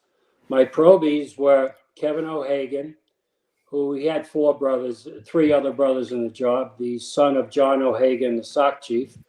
And he just retired as a lieutenant in 5 Engine. Liam Flaherty, who runs the band. Jimmy Daly was a young firefighter up there who you see in the picture there. Yeah, look at him. Beefed. He's a little beefy. Beefy there, man. You know, Brian Fox came in. You know, Tommy Fox put his son in 92. I came on with Brian Fox, yeah. I thought that was an honor to have Brian there. You know, it was an honor for John O'Hagan to put his son in 92 at the time. And he was a member of the band, still is a member of the band. And it just down the line, wonderful guys. I went up there for their centennial. And when, you know, Sal Casano was the commissioner, I'm chief of department, they're having a centennial. There was a whole run of centennials going back to that time in the job, 100 years, obviously. But Sal didn't really know the Bronx firehouses, and there was a couple of centennials in a row. And you know, he gave his commissioner speech, and then I spoke as a former captain in 92. And we just brought the house down because that, you know, like, I was so close to those guys. I appreciated so much what they did. We kept a good relationship, and Sal learned a lot, which I always, you know, he got to learn about the Bronx firehouses. And part of my job was to walk him in. Now, Sal Casano didn't need to be walked into any firehouse, but he didn't know the Bronx that well. So it was always nice to bring him in, see familiar faces, get him comfortable with the place. And then he was always the straight guy, and I would kind of, you know, get a couple little stories out about this and that or whatever. You know, it worked out well. But, you know, I couldn't have asked for more. And the only thing I can say is that firehouse was a captain's dream. That's what I could say. The maturity level and the experience level was remarkable. Chief, I mean, honestly, we all did time on the job a long time. If I had to pick a firehouse, right, just a couple of firehouses. Now, there's a lot of firehouses with a lot of tradition and a lot of, you know, but as far as a few that just pop into my head, right, it would be 231, 120 right off the bat, right? And it would be 92 or 44. Like, those firehouses stick out to me over the years of places where, I mean, chiefs want to get their sons there. And it's because they do it right? They have reunions, and they have a lot of tradition, and they do a lot of stuff together. I mean, that's Yeah. what the firehouse is supposed to do. And at the risk of leaving other people out. There are many good firehouses, but another firehouses that's like that is 50 and 19. Yeah, exactly. To my knowledge, they might have the strongest alumni group in the whole job. Really? That just, like in quality guys all the way down the line. You go back to Tony Alver and just tons of guys. Tommy Martin, Nick Visconti, a million guys came out of there. And by the way, I always thought if I'm placing my son didn't take the test, and I thought he would, but he didn't. If I was going to place him, I would probably put him in one of those companies. But when people would ask me, where should I put my son? I would always say, look for two things. A good captain, but the captain doesn't last forever. A good alumni association, because a good alumni group means that's a solid place, and it always will be a solid place. Correct. And those were the criteria I would tell people to look for when they're thinking about, shopping around for their son or daughter to work. Coobs knows my truck. Where's my truck, Coobs? What truck would I send my kid to? I always mess this up. 174? 174. 174. Snyder Island. Yeah. That's Snyder Island. And if you're living in Long Beach, Rockaway, Breezy, zip in, you zip out. It's like if you can't get up to Czechoslovakia. 147, you try for 147, but Pete Hayden can only put so many people in 147. Allegedly. 174 is as good as it gets. There's a couple big stories. There's a couple big stories in the pictures that you sent us. Kev, where do you want to go next? Because I have like all those great Katrina shots and. Oh, that's up to the chief. Chief, want to get into? Let's wait till let me get through the battalion, okay, Yep. and then all right. let's go to BC. Let's go to BC then. September 25th, 93. Yeah, did a short stint in the 5-0 for 2 months for Larry Stack, who got himself detailed over to safety. Did 6-7 months in the 3-9. My 24 partner was Ron Quartuccio. Ooh, nice. I thought he was one of the nicest guys I ever worked with, and what a wealth of knowledge and more credibility than anybody in East New York. And then, I did a summer down in Rockaway in the 4-7. That was fun too. That was different and fun, but good, different and fun. Especially in the summer in Rockaway, And then, I held out. When I was a battalion chief, I held out 3-7, 3-8, 4-1. And I just kept telling the division commanders, what's his name? Mike Butler became he became the commander of Division 7 when they shuffled divisions quickly. And I kept saying 3-7, 3-8, 4-1, 3-7, 3-8, 4-1. So it took 3.5 years before I got to 3-8. But when I got to the 3-8, that's where I wanted to be. Tom Ryan was there, Charlie Corcoran was there, John Carroll, just another. So 3 firehouses: 280, 132, 249, 113, 234, 123. I mean, and the running was all quality and no quantity. So the runs were all quality. Every time you went out, somebody called, or you got to ring a doorbell or something. It was all quality stuff. Downstairs, Phil Gaetani was a captain. John Rail was a captain. Jake Lamonda came back as a captain. By the way, Jake was up in 92 and 44 when I got there. Talk about it. He ran the union like he was president of the world. In the firehouse, he ran the firehouse like that too. He, as an officer, as a firefighter, he knew what needed to get done. He was a great guy. He was a good captain there. Mike Dugan came later on. Everybody sees Mike now in all the training exercises. Yeah. Tommy McGoldrick's still in the job over at the Rock, teaching people what he learned in 123. Just great companies, good offices down in 249, 113. Rats. Down in, and you know what? they like that, and it's kind of like you kind of let the leash out and you just let them run with it, Guess what? You got results. That's Yeah. it. Charlie I mean, listen. Corcoran would go down there and he'd pace up and down the kitchen. You got to change the name. You got to change the name. Do any of you guys know Charlie Corcoran? I know the name. I think I know he that was name. he was a 103. Yeah, that's how I know that name. Yeah. Became a captain at 23, 103, went to 120. I think shortly. Ended up in the 3-8. Interesting guy. Interesting guy. But I won't say his nickname, but he would try to change. He'd try to change their nickname, and the more call yourself the Eagles, call yourself the Warriors, and they'd get like an eagle doll and they'd stick it on the front of the rig. All right, Chief, we're the Eagles now. The Warriors, they get a picture of an Indian. We're the Warriors, Chief. And needless to say, and by the way, when we're just quickly with the names, because we covered both of them uniquely. When I'm the Brooklyn Borough Commander, we were on a little bit of a tear about firehouse names. If you remember Southern Comfort down in Tottenville, what happened down there, right? That's Scopetta's first couple of months in the job, and Southern Comfort breaks out. So now we're going to change everybody's names. So I'm the Brooklyn Borough Commander.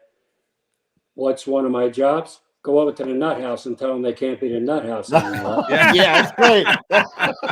Go down to the Rats and tell them they can't be the Rats anymore. Oh my God! Yeah.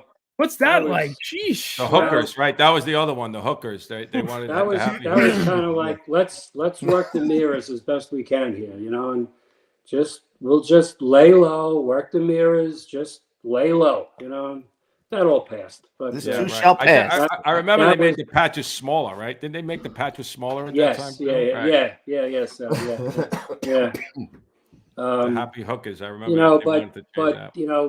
So I'm trying to move us along here, but no, you're doing good, Chief. But something, So one of the statements of my time in the 3-8, though, we had great fires, great companies. All the surrounding companies we ran in with 310, 174, 120 came over, 227, 214, 111, 235, 248 came up. Wonderful companies. I loved working with 310 and 174. It seemed like 120 came in to do either windows or help with overhauling in a lot of our jobs. I never saw a company step off the rig. Their offices, you take a calamari, something like that. Chief, what do you need? John, I'm really sorry, but I got to do a couple of windows. Chief, tell me what you need. John, tell me what you need. Boom, done. Just good people, good companies. But that said about the companies, what defined my time in the 3-8 was the Atlantic Avenue fire. And we have to talk business here for a few minutes. But, if you want to talk about my time in the job, this kind of was the first statement fire that defined my time in the job. Sure. And I think everybody knows the story pretty much. Tom Galvin in the 4-4 had the job. I was the all hands chief. I was down in 280 and 132, so I was a couple of miles from Atlantic Avenue up by Pennsylvania there. Took me forever to get there because it was 7 o'clock at night. And when I got there, the whole front of the building was like a fireball like this exploding smoke and fireball. And I'm like, I never saw anything like that. So I put my coat on, helmet, grab my mask. I go running up. Tom, what do you need? Go up to the second floor and tell me what's going on. I got a report of a civilian up there and I sent units up there. Okay. Now the fireball had receded. So it was just a lot of smoke now. And I'm like, okay, I can do that. Now we're talking about exposure 2, basically, but it was hard to define the buildings. Exposure 2. Go up to the top of the stairs by myself. I figure I'm going to run into a couple of company offices. How we doing? Any progress on the report of the civilian? And at the top of the stairs, there's a landing, and 332's line is off the landing. down into the hole now that's created with 2 floors coming down Oh within the my building. God. So I'm like, whoop, okay. So I go running down the stairs. I say to Tom, there's a collapse inside. I'm not sure where everybody is, but I think everybody's down on the first floor. And he looked at me. I said to him something happened. Everybody's down here. And I turned to the store. Now the scissor gate was still on the store. It was like an old frame with like the candy store or some kind of store in the front with the windows that came out and the scissor gate. So Eric Weiner from 111 was there. Eric, grab the Halligan, pop the gate. We're going in. I think there's guys down inside. And Eric's looking at me. What are you talking about? Okay, pops the gate. We go in. We find Scott Lepidra right away. He was actually standing and hunched over against the wall. And then we see Timmy Stackpole, we see Brian Baker, we see Terry Quinn, and we see Jimmy Blackmore covered in debris, including a radiator and a few other things. And now, obviously, we've got a major situation. We have a major collapse. I come out to Tom. I try to explain to him what's going on, but the fire is expanding like crazy, and he wasn't getting a lot of help from the division. It was his thing. You were backed up by the rigs because it was the viaduct on Atlantic Avenue. The rigs were right on the street. He couldn't even back up to kind of just see what was going on. He's like right up against right in his face, Right.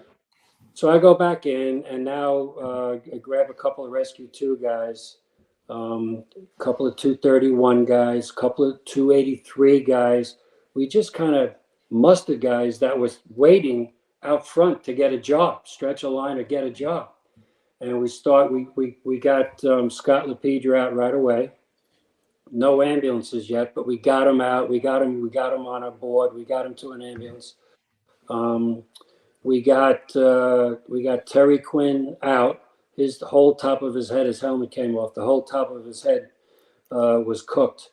But I still see Terry. I play golf with him almost every week in the summertime. Brian Baker had his hands cooked. He could have, if he wasn't a Pro B, he was almost a Pro B in 332. But Jimmy Blackmore was buried. So we concentrated on Timmy Stackpole. Timmy's legs were all twisted around debris, and his legs and his feet were cooking. And we couldn't get him out. It took almost a half hour to get him out. Wow. Whoa. And then we went to Jimmy Blackmore, and I went to Jimmy with one of the guys from Rescue, and we kind of tried to do an assessment, and clearly, he was just crushed, and we concentrated on the other firefighters. Meanwhile, the whole leadership of the department was out in Anton's, I believe, at a dinner. I think the Vulcan Society had a dinner that night. So Von Essen, Gansey were out there at the dinner. Frank Corellas was the citywide chief. He comes in, and he's looking at these buildings. Now, we're talking about the building we're in is a shell. The second and third floor have collapsed into the first floor. It's a shell. And there's fire all over the joint, all over the place. And he's looking now. He's the command guy, and he's saying, "What are we going to do here?" We were able to limit the amount of people we let in, and believe me, we really forcibly had to keep people out, because what do firefighters do? Everybody wants to run in. Rush in. But I knew we couldn't we had about 8 people in there maybe, and did they need relief after 15 or 20 minutes of digging? Yes, they did. But did we want to expose another group? No, we didn't. So, and this is the building you're looking at is the building we're in. We're on the first floor here. Jeez.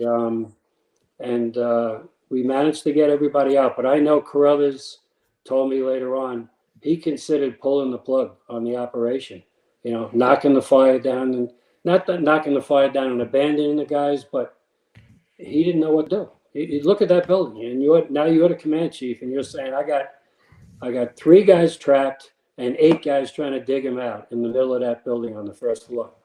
So I'll tell you, Chief, we had Warren on, and yeah, Yeah. with his show, he actually had the video. Yeah. I think it might have been with you guys with me. the 3.8 going up, right? Yeah. Yeah. I mean, it was the a pictures kid don't. from Florida, firefighter Yes, from the Florida. pictures Yeah. don't do it justice, like what you're saying. Like Yeah. that video in particular really shows how much fire that you guys were operating in on. You know, and then Yeah. to even go in there on. I mean, what you just said, that you went up the stairs and then you just saw the line going down in there is. Yeah. I mean, that's an Yeah. incredible, scary and, thing right there, man. and you're asking me to talk about my career, and that's it. That was it. That was up until then. That was the defining fire. And I wasn't even the first battalion chief. The guy who held it all together for the longest time was Tom Galvin. Just held it together. I would say half of the firefighters. We never transmitted a Mayday. I don't even know if Signal 1060 was in existence. No, then. it wasn't then. I don't think so. It may have been. I don't think so. Half the firefighters operating at that fire didn't even know what was going on inside that first floor, inside that door there. They didn't even know what was going on. It was all face-to-face communications between me and Tom Galvin and me and Carruthers, and then later on. I just kept going in and out, in and out, in and out, and I just kept looking up. I just kept looking up, looking up, just, saying, and, they were on the second floor on the left there. 249 actually went up to the top of the stairs, and they're hitting all that fire with a hand line. But as they're hitting the fire, they're knocking more stuff down on top of it. I had to ask them to stop using the line, Unfortunately, we finally got Jimmy Blackmore out. I think it was over 30 minutes. I forget the timing of it, maybe 32 minutes. And he was gone, which was really a shame. And then everybody just backed away, and that was it. It was over. Not over, but done deal, But it was, it really was at the time just an incredible event, and I just felt so bad for everybody that was there working, that the guys that worked so hard. 10, 15 years later, Pat Delina or Craig Sylvina, somebody come up and say, I still think about that. I still think about that job. And, as Von Essen came in, as Gansey came in, I mean, just the look of horror on their faces, and Carruthers, I just the look on his face was I'm like, oh, if these guys are looking at this the way it is, right. So I just, and somebody that I knew pretty good, I guess, but we were more peers than friends, was Tom Galvin, and this fire kind of linked us together.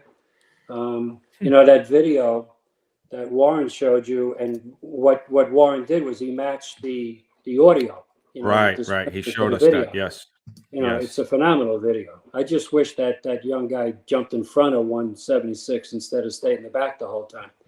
And it was exactly like you said. The truck was so close to the building that he couldn't get. And the mask going off, to this day, I find haunting. All of the past, what do they call on the mask? The vibra alerts going off. Right. Or there had to be 20 vibra alerts going off. It's haunting, when I hear the vibra alerts, it's almost haunting to hear them.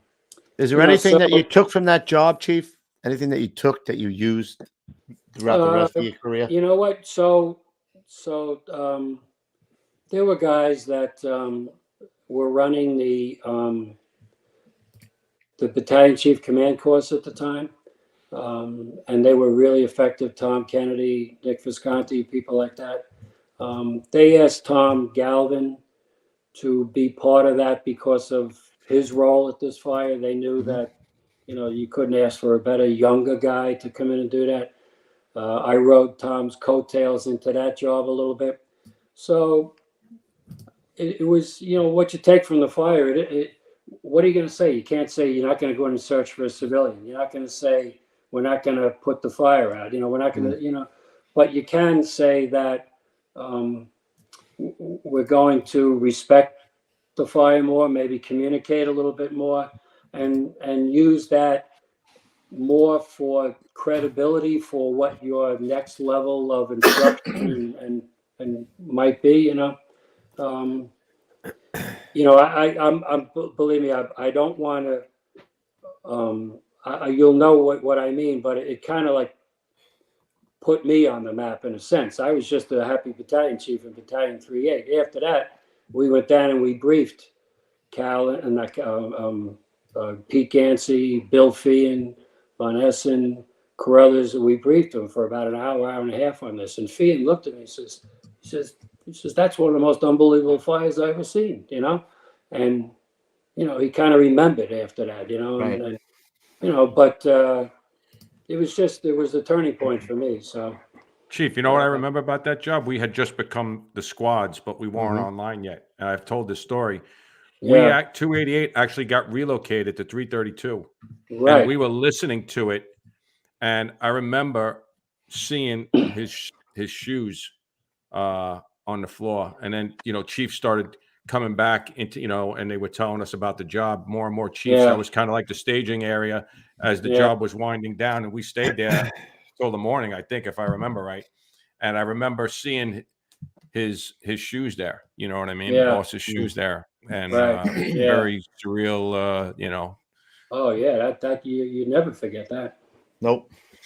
You know, the other fire that I had that I went to, I didn't have it. I went to 6 months later down in Vandalia Avenue, and that was 98 also.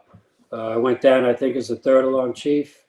I walked up to John O'Connor, who was the division commander, and now it's third alarm. It was a pretty long ride for me to get down there. John O'Connor had already had the Williams fire out in Rockaway, so that hurt a lot. He was a Rockaway guy, and now he's getting all these reports from up on, I think it was a 10th story, I think, the building. He looked at me, he says, "Ed, just go up and figure out what's going on." That's from the deputy chief, and I'm like, I didn't even know what was going on. I start up the stairs now. Joe Cavallari's coming down on a board. Chris Bob's coming down on a board. They're pumping him and everything. And I'm like, what is going on? Wow. And, got up to the top floor, saw what the place looked like, and realized what had happened. And that was, one of those classic wind events, Sorry, I just found this photo. I don't know if this is correct, but I was just searching the web. Yeah, no, that's it. Yeah. That looks right. Yep, with the one length in the middle of the floor there. And that was a phenomenal job too. So, that was, it's always great being the battalion chief when everything goes well. Tom Kennedy said to me, you'll never count on 5 fingers how many jobs went the way they were supposed to go. So a battalion chief's job is to orchestrate and figure out what's going on. I wasn't the first new chief at either of these jobs, but when you're going and you're trying to sort out what's going on because you're giving a sector or a job to do, it's a life and death. It's a meaningful job sometimes, and I was very lucky to be second due to great battalions where the fires usually went out, but these 2 fires here were something that'll always stick with me. Yeah. And those guys down in down in 170, they always do a great job. They lost that fella Pollard down on Ray Pollard's down son, in the Bell Parkway a few years ago. 102 guy, Yeah, just tough luck place in that regard. Yeah. Yep. Yeah. It's But saying sorry, go ahead. No, that's it. Yeah, it's saying that the fire burned for 20, 30 minutes before it was even called in because the resident was trying to put it out with small pans of water. Yeah. And I that's guess how it got. possible. Yeah, so that's how it got out of control. Insane. Yeah. Yep. All right. All right. So are you ready to move to DC, Chief? You want to move to July 7, 2001? Right. You get made deputy, the sides of Division 3. Yep. So right after 9/11. No, right before. Right before 9/11. Right before 9/11. I'm sorry. July. I'm a happy guy now. Go over to the 3rd Division. I finally get to Manhattan, which was the first time I was in Manhattan. I called up the 8th and 9th Battalion. I said, I'm going to come visit the firehouses, and I want them to teach me what they do, because I had never worked I worked up in 34 truck, but that's not Midtown. So I went to 23 engine. I went to 8 and 2. I went to 54 and 4. All right, tell me what you do when you get the ticket that says 45-story building, smoke on the 18th floor. All right, next company. Tell me what you do when you arrive on the scene. What are you thinking? What do you do? Ask the battalion chief. What are you thinking? All right, now you're getting out of the elevator to the floor below. What are you thinking? What do you see? What do you do? Who are you talking to? What are your concerns? Blah, blah, blah. And I'm getting my education, I'm saying, because I'm riding around Times Square in the 3rd Division car, and I'm looking up and I'm saying, wow, I'm in charge of this. Whole building. It gets worse when you go down 4 stories too, Chief. This is the challenge. Yeah. Ray Downey asked me once if I wanted to cover when I was in the 570. Would you like to cover in the rescue company? Because I did a couple of tours there. Because the guys like you, and that's the first thing I thought of was sub basements. No sub-cell. No sub-sellers. Yeah. Patty Lee says 3 floors and cut. Yeah. So, but then the trade center happened. Now, Tom Galvin and myself are 24 partners. I have a golf outing with the Lynbrook Volunteers on Tuesday morning, the 11th. Good friend of mine runs the golf outing. I'm all in. Tommy says, yeah, I'll do Monday night, Tuesday. You do Tuesday, Wednesday. Great. So I was not there at the Trade Center. We got to watch from Lido Golf Course. If anybody knows Long Beach, the end of Long Beach, you can look right out the back of Lido, right over Jamaica Bay, and right into Manhattan. So we saw both towers burning. Everybody put down the golf clubs, drove into Manhattan. By the time I got there, it was close to 11, I guess, when I got into the division. And I was told to stay there. Don't go down. Okay, so I'll stay there. I'm the junior deputy in the job. Okay, I'll stay here. And we listened to what was going on for an hour or two. We finally heard Tom Galvin's voice on the radio. We were greatly relieved. It had to be a sigh of relief, right? Yeah, but unfortunately, he drove down with Carl Asaro and Dennis Devlin, who was a battalion chief working in the division, and they were never found. Never found. And Tom got as beat up as anybody could have gotten beat up with both collapses. So, he was fortunate. And I wasn't there. Who knows? I go a different direction. Everybody always thinks that way. I wasn't there. I'll never say I was there. I'll never say that I was beat up by it. But my September 11th story is just a little different, but it's something that will resonate with people. Tom Galvin got picked up by the cops, and maybe I'm simplifying the story, but he was in the hotel when the second tower came down, and with 113 and a couple of guys, they were trying to get. And I'm sorry, I can't remember the lieutenant from 58 engine out. Sheridan. Was it Sheridan? No, and Bobby and Nagel. Bobby Nagel. Yeah. So the tower comes down, right, and the cops take him back to Police Plaza, dust him off. I think they threw him in a shower. Now I might be simplifying, and they put police clothes on because he's shot, right? He's shot. So now they say, "Oh, you're a deputy chief. All right, we're setting up the command post for the city in the operations room of Police Plaza." Why? Because Rudy put his new OEM office in 7 World Trade Center, right? Right. So, and that's gone. That's burning, right? Yeah. So we found out, and no, we're not. Galvin's not sitting in Police Plaza as the fire department liaison. Kilduff, you go to Police Plaza. So, okay, I go to Police Plaza. We get Tommy out. Tom, you got to go back to the 3rd Division. Needless to say, he never went back. Okay. I'm sitting there for a few hours, and I'm the fire department liaison. Every agency in the city, including all the federal agencies. Now we got a command post going. and everybody's trying to figure out what's happening. What do you have to work with? Some communications and CNN, and the networks. That's all you're watching. We don't know much more than anybody else. A cop comes, taps me on the shoulder late in the evening, probably about 6 or so. And he says, Commissioner Carrick wants to see you. Okay. I go and I meet in the elevator lobby. The PC had his own elevator that goes up and down from the operations to his office into a conference center in the basement. And he says, come with me. We're going to meet some families. I'm like, okay. I jump in. Joe Dunn was his first deputy commissioner. And I knew Joe Dunn from Whitestone, Flushing area. So we settled out. And we're going down, and Carrick's pretty stoic. And he says, yeah, I got some families downstairs. Okay. He says, he looks at me, he says, how many people you think you lost? I said, I think we just lost a couple of hundred.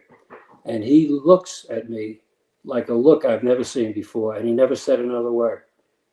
The door opens to the conference room downstairs where they're assembling families of who they think are missing police officers. Who's the first guy I see? John Vigiano. Wow. So John, and I knew John well. John comes, Ed, what can you tell me? Ed, what's going on? Ed, what are they doing? Ed, where are they? What do you know?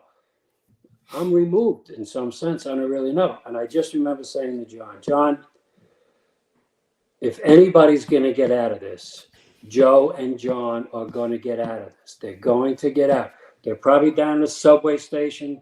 They're probably in, they're down on the second level in some store or something. They're going to get out. And Jan was there, his wife, and we talked for a few minutes. Then we walked over and we met some members of the Langone family. Tommy Langone was in 252. 252, yep. Yeah, His brother was, I think, an ESU cop. Yeah. And there were a few women, and they're all crying, and they see me. Now they think for some reason I'm there to give them news, I guess. But I didn't know. I didn't know what was going on any more than anybody else. And we talked for a few minutes. I talked to John for a few more. I went back upstairs, did what I could, and they finally sprung me loose like in the middle of the night to go to the Trade Center. And then, then I did my job as a junior deputy, worked some tours in the division, worked some tours at the Trade Center.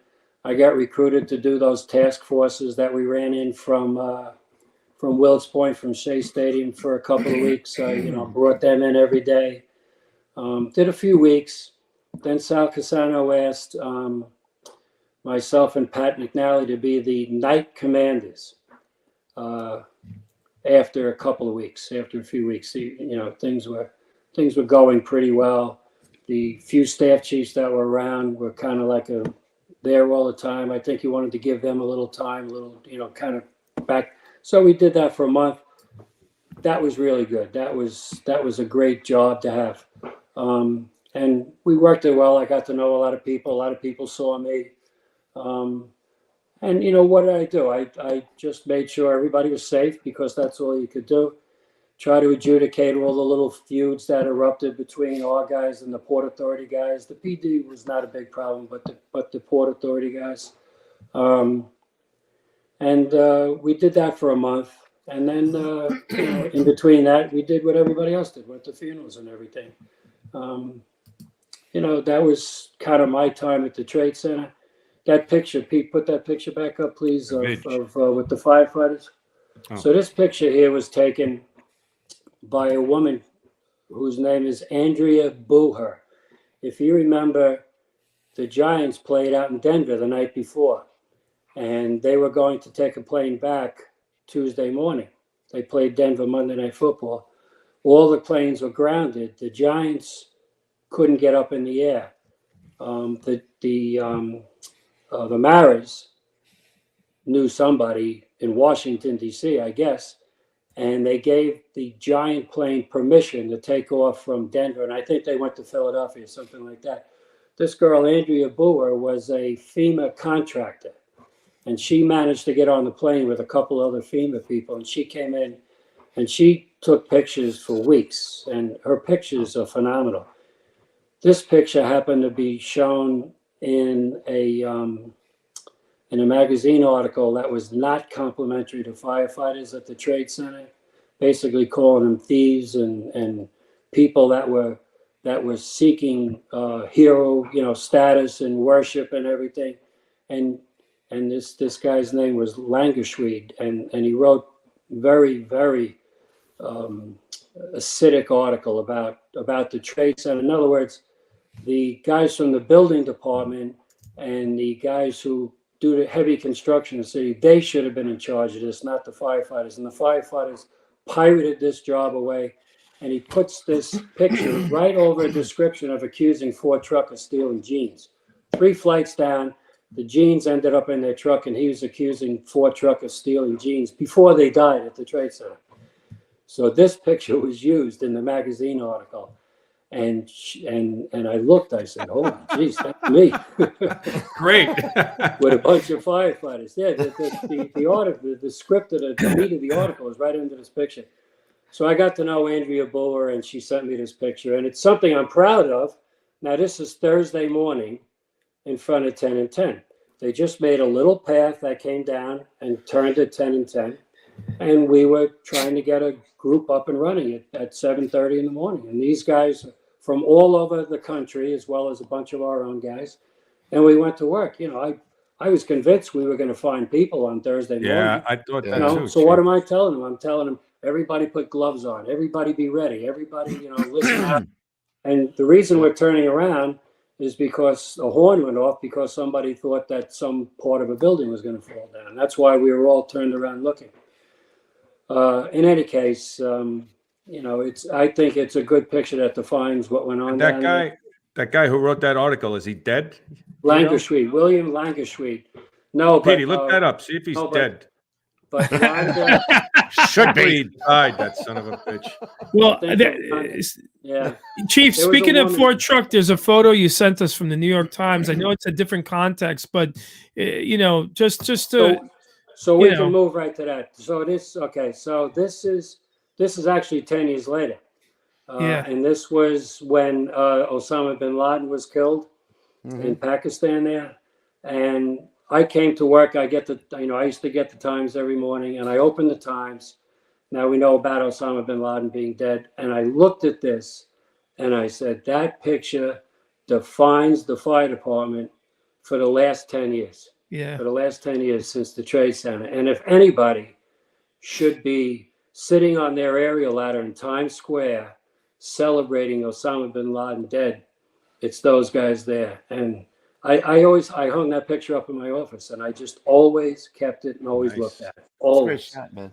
I'm gonna try to grab that photo if I can find it somewhere on the web and print it for my wall back here, because it's such a memory, and I'll never forget that day as well. But I have bin Laden's deceased photo from the FBI wanted list right back here. Osama. So yeah, exactly.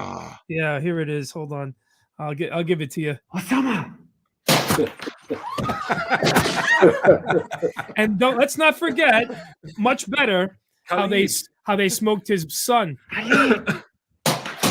So that's when the idiot poked his head around the corner. Beautiful shot. Thank you. I went to a CIA 20th, basically 9/11 20th, I'm gonna call it 20th anniversary, memorializing 20 years, and they invited a couple of fire department people through Liam Flaherty, basically, who still kept in touch with some of the CIA guys. And I went, we gave a little talk. It was just late September last year. And we drank very expensive bourbon out of Osama bin Laden's bowl. That one of his captors, one of his guys that raided his place, asked the kid, "What's that?" "That's Osama's bowl." The guy took it and stuck it in his pocket. That's awesome. Wow. Yeah, it's a bronze bowl. And I wish you would have drank it out of his skull, but unfortunately, you got to settle for what you can. Skull bowl. They did it right. They put him down. They gave him burial at sea. All right, so here's the next day. Now, it doesn't Holy matter what smokes. your politics is for everybody looking at this. It Yep. doesn't matter what your politics is. I agree. It's an The honor. President of the United States purposely came to New York the day after and purposely came to a New York City firehouse Yeah. the day after. And he stayed in 50, he showed up at 54 and 4, asked to spend lunch with the firefighters. They walked in, you can see their memorial wall behind there, sat there, stood, went through the whole talk with everybody, who's who and everything. Sat down in the kitchen. It was Sal Casano, myself, the division, the battalion, 12 firefighters, 2 officers, and 2 Secret Service guys, and 1 press guy from us, and that was it. And he sat there for 45, 50 minutes and talked to the firefighters, just about what went on. He actually described some of the mission to them, described sizing up Osama to make sure it was him afterwards on the flight deck of the aircraft carrier. Wanted to know about the Mets and Yankees because, back in Chicago, you're either a White Sox fan or, as he says, Chardonnay drinking Cubs fans. And he was a gentleman. He sat there for almost an hour. And then he did an interview with Steve Crawford on 60 Minutes in the firehouse immediately after. But again, now I'm chief of department, and, where else could you have access to something like this but to be the chief of the FDNY and to sit there with those firefighters and him? That was a remarkable day. And again, doesn't matter what your politics is. Yeah, I agree with you. First No. stop he wanted to make with New York City Firehouse. Chief, I could tell you, I've been to the White House on a personal note, and then I've worked with multiple sitting presidents and, from all different politics. It's always an honor. It doesn't matter. We're Americans first. So I respect what you're saying quite a bit. Hey, Chief, also, before we move along too quick, I know that you wanted to touch base before I guess we're kind of getting close to the end, but you wanted to talk about Katrina. Did you talk about that too much? You wanted to talk, we had pictures of the president there too. I wanted to. Okay. So we're into the staff job now. I was the deputy borough commander. Then I became the borough commander. We trained to be IMT teams. Katrina happens in 2005. New Orleans sent up an army of people to help us out. Sal Casano and Pete Hayden said, we're going to return the favor. We're going to send the IMT down to New Orleans with 300 firefighters, and we're going to help the New Orleans firefighters along. So down we go. We set up shop in this small college that's slightly removed from the city, and we get a campus up and running in a week's time that was feeding and housing almost 3,000 people from scratch in a city that was just wiped out. It was a remarkable feat. Other than the Trade Center, it's the thing that I'm proudest of, the most proud of in my time in the job. I was the deputy commander of this team that went down. Mike Weinlein was the commander of the IMT. Again, we had volunteers up the gazoos, top guys from all over the job came down. We worked like crazy. The first day we're there, the New Orleans guys thought we were there to take their job. And they were accusing us, you're here to take our job and you're going to just push us out and we have nowhere to go. 90% of the guys that lived in New Orleans, they had no houses left. You're going to push us out? No. We had to explain to them. Mike Weinlein did a great job of it. No, we're here to help. The next morning, we're all sleeping on the floor. We got MRIs. We got a couple of casseroles cooked. We got a couple of cases of water. That's all we have to our name. And we're going to try to start getting supplies in like everybody else that's there to help. And a couple of New Orleans guys says, we got a bunch of fires. Can we get a couple of firefighters on our rigs? Well, that's all our guys needed to hear. They have their gear. They all go running to their rigs. Now they're all over the rigs. And they went out and we had 3 or 4 really nice fires going on overnight. They burnt overnight because nobody could get to them. Right. And they had no fire department left. So, there's a couple of shots here of fires down there. These are those shotgun houses where they're all over New Orleans. Their rigs were kind of old and beat up, but our guys made it happen. Stretched lines, put fires out. You got a couple other there, Pete, I think, right? Yep. Of the fires. This is the Bambi bucket.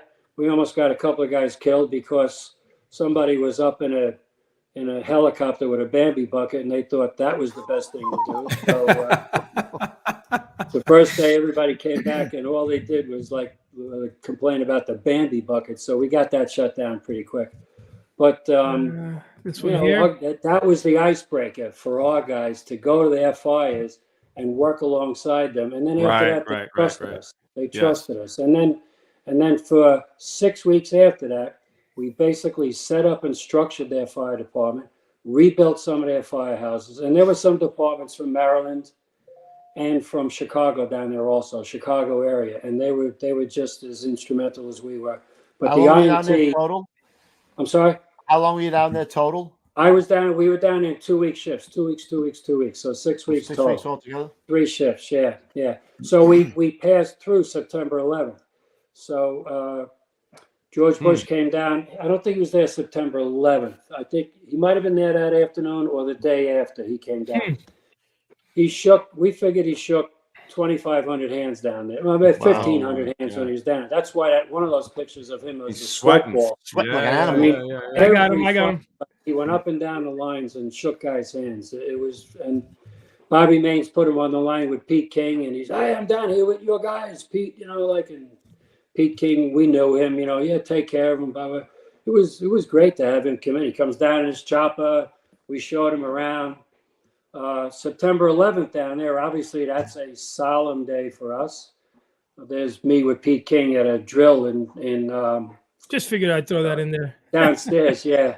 He was a great supporter of ours, and obviously he was head of the Homeland Security. What do you call them? Conference, or whatever you call it, in the House. At the time, they had the majority, so he was very, very instrumental helping us out. But on September 11th, Bobby Fermani and a bunch of guys built a flatbed altar for us. That's Thad Allen, who was the commander of the Coast Guard.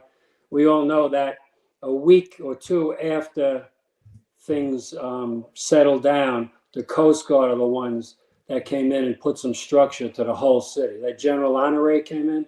He did a good job, but the Coast Guard came in. Coast Guard was being slashed left and right, and they really were kind of stumbling a little bit. They came in down there because they had good training and good ground training as far as supplying and logistics and everything. They shined through the whole thing. That guy, Thad Allen, ran the Coast Guard, so they really helped a lot. But we put up, you'll see the picture there of the mast we had down there. It's the flatbed. Yeah, well, that's the flatbed we were on. This is the morning of September 11th. Bobby Frau from 147 made that stage up for us and everything. This plaque with the flags is still sitting in the cafeteria over at the Rock. I made sure that came back with us and we put it there. But you can see the work that he did from nothing, from scratch down there. These guys put this together. Firemen, right? Firemen. They had the key to the back door of the Home Depot. Let me put it that way. And me, as the deputy incident commander, knew don't ask any questions. That's it. When you're putting the most resourceful people in the world to work. Oh yeah, no doubt. It's better to trust the people than to ask questions. There's one more, Pete, of a larger view of this. 7, PD, 7. 7. Oh yeah, 10-4. I got it. There you go. Yeah, so this is the mess. We had the chaplain from the college. This was the college we were at, and this was the mass we had. We did a mass. We figured we had about 1,000 people all told at the mass from all over the place. I deputized a whole bunch of guys as Eucharistic ministers because there was one priest there. He never knew what hit him when he showed up. He didn't know what he was getting. But we got it, it worked. And then we got to run just as this was ending. They had like what would be equivalent of like a second alarm. Everybody took off, went to the fire, back to normal. But I mentioned to Pete, and I think I mentioned to Kevin, you should have a few guys on and just talk about Katrina, the fire department's role in the What a 6 great weeks idea. of Katrina. I got the names already, Chief. You'll find it interesting. Look at you. It's interesting. It's entertaining. Yeah. It's really quite an event. And that was Pete Hayden and Sal got us down there. Pete Hayden and Sal got us back. Pete Hayden had to twist some arms with JetBlue and a couple other airlines to get us down and back. But we got it done. I'll tell you, we got it done. And to this day, It's one of the proudest moments of every person that went down there. Yeah. You never That's had awesome. downtime. If you weren't working, doing a job, you were patching up firefighters' roofs. You were moving something around. You were taking tree limbs down. You never stopped working, and just extraordinary people down there that just never. It was really a great event. I'm going to run through. So that's my time in the borough. It was good. I did that 2002 when we all got promoted, and they got the boroughs back up and running to 2010. I'm the borough commander for 4 or 5 years there, 5 or 6 years, and then now Sal becomes the commissioner and asked me to be the chief of department. So now we're up to January of 2010. Did you have any idea that was going to happen, Chief, or was that? I knew that I would be a candidate, but he had a strong bench. I think my relationship with many of the families and the fact that I had the ability to show up at a lot of events and kind of be the face of the department at many times made him comfortable with me. I'll be the first to say I probably wasn't the hardest worker compared to some of the other guys.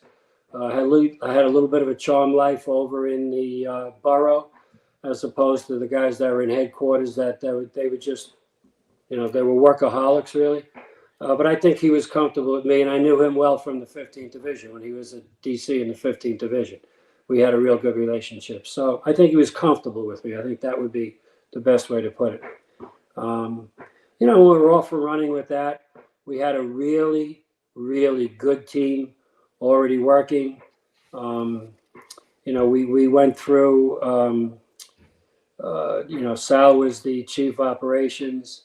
Then he handed it over to Bob Sweeney, to Pat McNally, to Jimmy Esposito. Fire prevention was in great shape. Stanley Dorr, Pat McNally, Tommy Jensen, Ronnie Spatafor. Training was well established with Tom Galvin. Jack Mooney was there. SOC was originally Mike Weinlein. Mike had the unenviable task back in 2002 of negotiating ICS with the police department, and we were not given hazmat duties because Ray Kelly obviously prevailed when it came to Nick Scapetta, Ray Kelly, Mike Bloomberg. Ray Kelly prevailed, but Mike worked as hard as he could to show and demonstrate that the fire department should be in charge of hazmat, but all the other stuff fell into place as far as the ICS goes. And the SIMS, remember the SIMS, Citywide Incident Management, system, I guess it was. SIMS was established, and we followed that as best we could. But Mike Weinlein, and then that's where John Norman came in. Now, when John was on with you a couple of weeks ago, I think John sold himself short. He loved to tell all the fires he went to, but John just kind of glossed over his time as a staff chief. John was extremely instrumental in rebuilding SOC, and what were we there for? We were there, rebuild the firehouse and rebuild SOC. Why were we rebuilding SOC? Because everybody's convinced we were going to be attacked again. Everybody was convinced of that. Right. What was it going to be? Was it going to be a sarin attack like in Tokyo? Was it going to be a bomb in Macy's? Was it going to be a bomb in Penn Station? Subways. Where was it? Shea Stadium, subways, anything, right? We were thinking large scale. So through the 2000s, DHS is sending us $55 million a year to invest in tools, supplies, equipment, building up SOC, and training. And that's what we did. To train every officer for 1 day of ICS in the department cost $1 million. That's crazy. So the money, you needed the money, but the money was being spent like crazy. And a lot of it was going towards SOC. It was all well-spent money. Those guys were geniuses when it came to, Weinlein, Norman, Bill Seelig came in after him. Billy Seelig came in after them. I mean, they just made it work. And then a lot of other guys were behind the scenes in SOC. Some of their chiefs, Stevie Gary, other people, just made things work and happen. We stood up all those trucks. We stood up all the units that now took on 2 and 3 duties as opposed to just firefighting, as far as communications, the collapse support trucks, all the decon engines and trucks, and all those things were structured in that tiered response. Everything was put together. The people that were in headquarters at the time, between operations, safety, and SOC, just they couldn't have done a better job. And they, luckily, we had the ammunition to do it, thanks to people like Peter King, thanks to people like Hillary Clinton, who steered hundreds of millions of dollars at the fire department within a week. Started steering money towards us. So I digress. But we got to this point where all those implements we used in Katrina, all those things that we put together, okay, we didn't have the attack, but all of that stuff that we put together was used during Superstorm or Hurricane Sandy. All that stuff came full circle, and we used all that stuff. And all those guys that put that together, complemented by the training that was going on at the training academy. Don't forget how many thousands of firefighters we brought in those first couple of years, 2,000, 2, 3, 4, 5. How many thousands of officers did we promote that needed to be trained, right? The training was stood up. Everything complemented each other. Firefighters were sent out to the firehouses, better trained than ever, better equipped than ever, complemented by all of the stuff that was put in place by the SOC command. And, by 2010, by the time I took over that job, we were humming. We were just humming. Everything was in place. And a large credit goes to all of those, staff chiefs that stepped in and took those jobs. Al Hay in safety, Steve Reynes in safety, the most demanding people you'd ever work for. And nothing was implemented without it going past them. And just the cohesion that was taking place was remarkable. I'm chief of department, and I'm kind of settling in, and a guy like okay, I'll think of it in a second. We'll move to another story. We're signing things off for boats now, for ships and boats and everything else. Hundreds of millions of dollars we're signing off. I'm signing these things. Yeah, we need that. Yeah. So the boat. That boat's only $27 million. Oh my gosh. And it's going to last us 30 years, so it's only $1 million a year. Wow. Bill Siegel, Pete Right, he was the Marine guy, right? Billy Siegel. And a handful of other guys worked with engineers and designers, and they designed this boat. This boat is indestructible, and it had sealed rooms on it, sealed this, sealed that, everything. It threw so much water it could hit the bottom of the Verrazano Bridge, the bottom of the George Washington Bridge. Why? Wow. Because a bomber might be up there someday, right? Yeah. So I would bring the politicians onto these boats, onto this boat in particular, either the 343 or the Firefighter 2. And I'd say, this is what you paid for. And they'd look around, $27 million. I'd say, okay, look at it this way. This boat's going to be in service for 30 years. It covers from Bridgeport, Connecticut to Newburgh, New York, and down the Jersey Shore. Wow. That's $1 million a year. And you're getting a boat of this quality that you paid for, that you authorized out of the House of Representatives to give us the DHS money. And they look like, oh yeah, I knew what I was doing there. Yeah. I'm a genius. Of course I knew it was worth it. Genius. Look at me. Look at Yeah. Now can we go for a ride? Okay, we'll go to the Statue of Liberty. Right. You got to take him to the Statue of Liberty. Yeah. Unbelievable. But that's what was going on. How much of your job was political, do you think? My job was quite ceremonial and quite political. But I enjoyed that stuff, and I grew up in New York City, so I kind of knew all the players. I enjoyed talking. We had Janet Napolitano, head of DHS, come up a couple of times. She just wanted to see where her money was being spent. Right. So I bring it to 7-engine, one truck, or one engine, 7 truck. I'd bring it to. I brought her over to, and I'd show her. You know, they had a decon rig there. I think. Okay, so I showed her the decon rig. Next time she came up, I brought her to 280, 132. I showed her the collapse support rig that was there. And she'd go, oh, very impressed, very impressed, very impressed. What's for dinner? That's all she wanted to do. What's for dinner? You guys all know Vinny O'Grady. Yeah, we'll be dining at Smith and Walensky's tonight. No problem. And she wanted the firehouse meal. I came on the job with Vinny O'Grady. Who doesn't know Vinny O'Grady? So you all know Vinny. Vinny and I got to be very friendly when I was in the 3-8. Is Vinny working? Vinny's working. All right, I'm bringing Janet Napolitano over for dinner tonight. Who? Janet Napolitano. Vinny, you're on best behavior, but you need to entertain this woman tonight because she sends us tens of millions of dollars. Nice. And Vinny did everything he was asked to do. Entertained her all night, you know, and then, and you know what? And then she was kind of cool. Her and her 2 or 3 aides, and I guess the security, they'd always go for a drink. Where can we get a drink? That's all. Where can we get a drink? They'd go for a drink, go back to the hotel. You know, but I did a lot of politicians, you know, spent some time with the Cardinal. But the city council people, mostly, and some of the state people, some of the state senators were very responsible guys, particularly in Brooklyn when I was in the borough.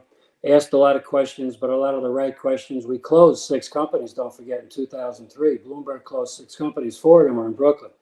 A lot of splaining to do then. But we managed to do it. But, you know, the city council people are the ones that day to day are allocating the money and the budget, you know, the real deal budget for the fire department.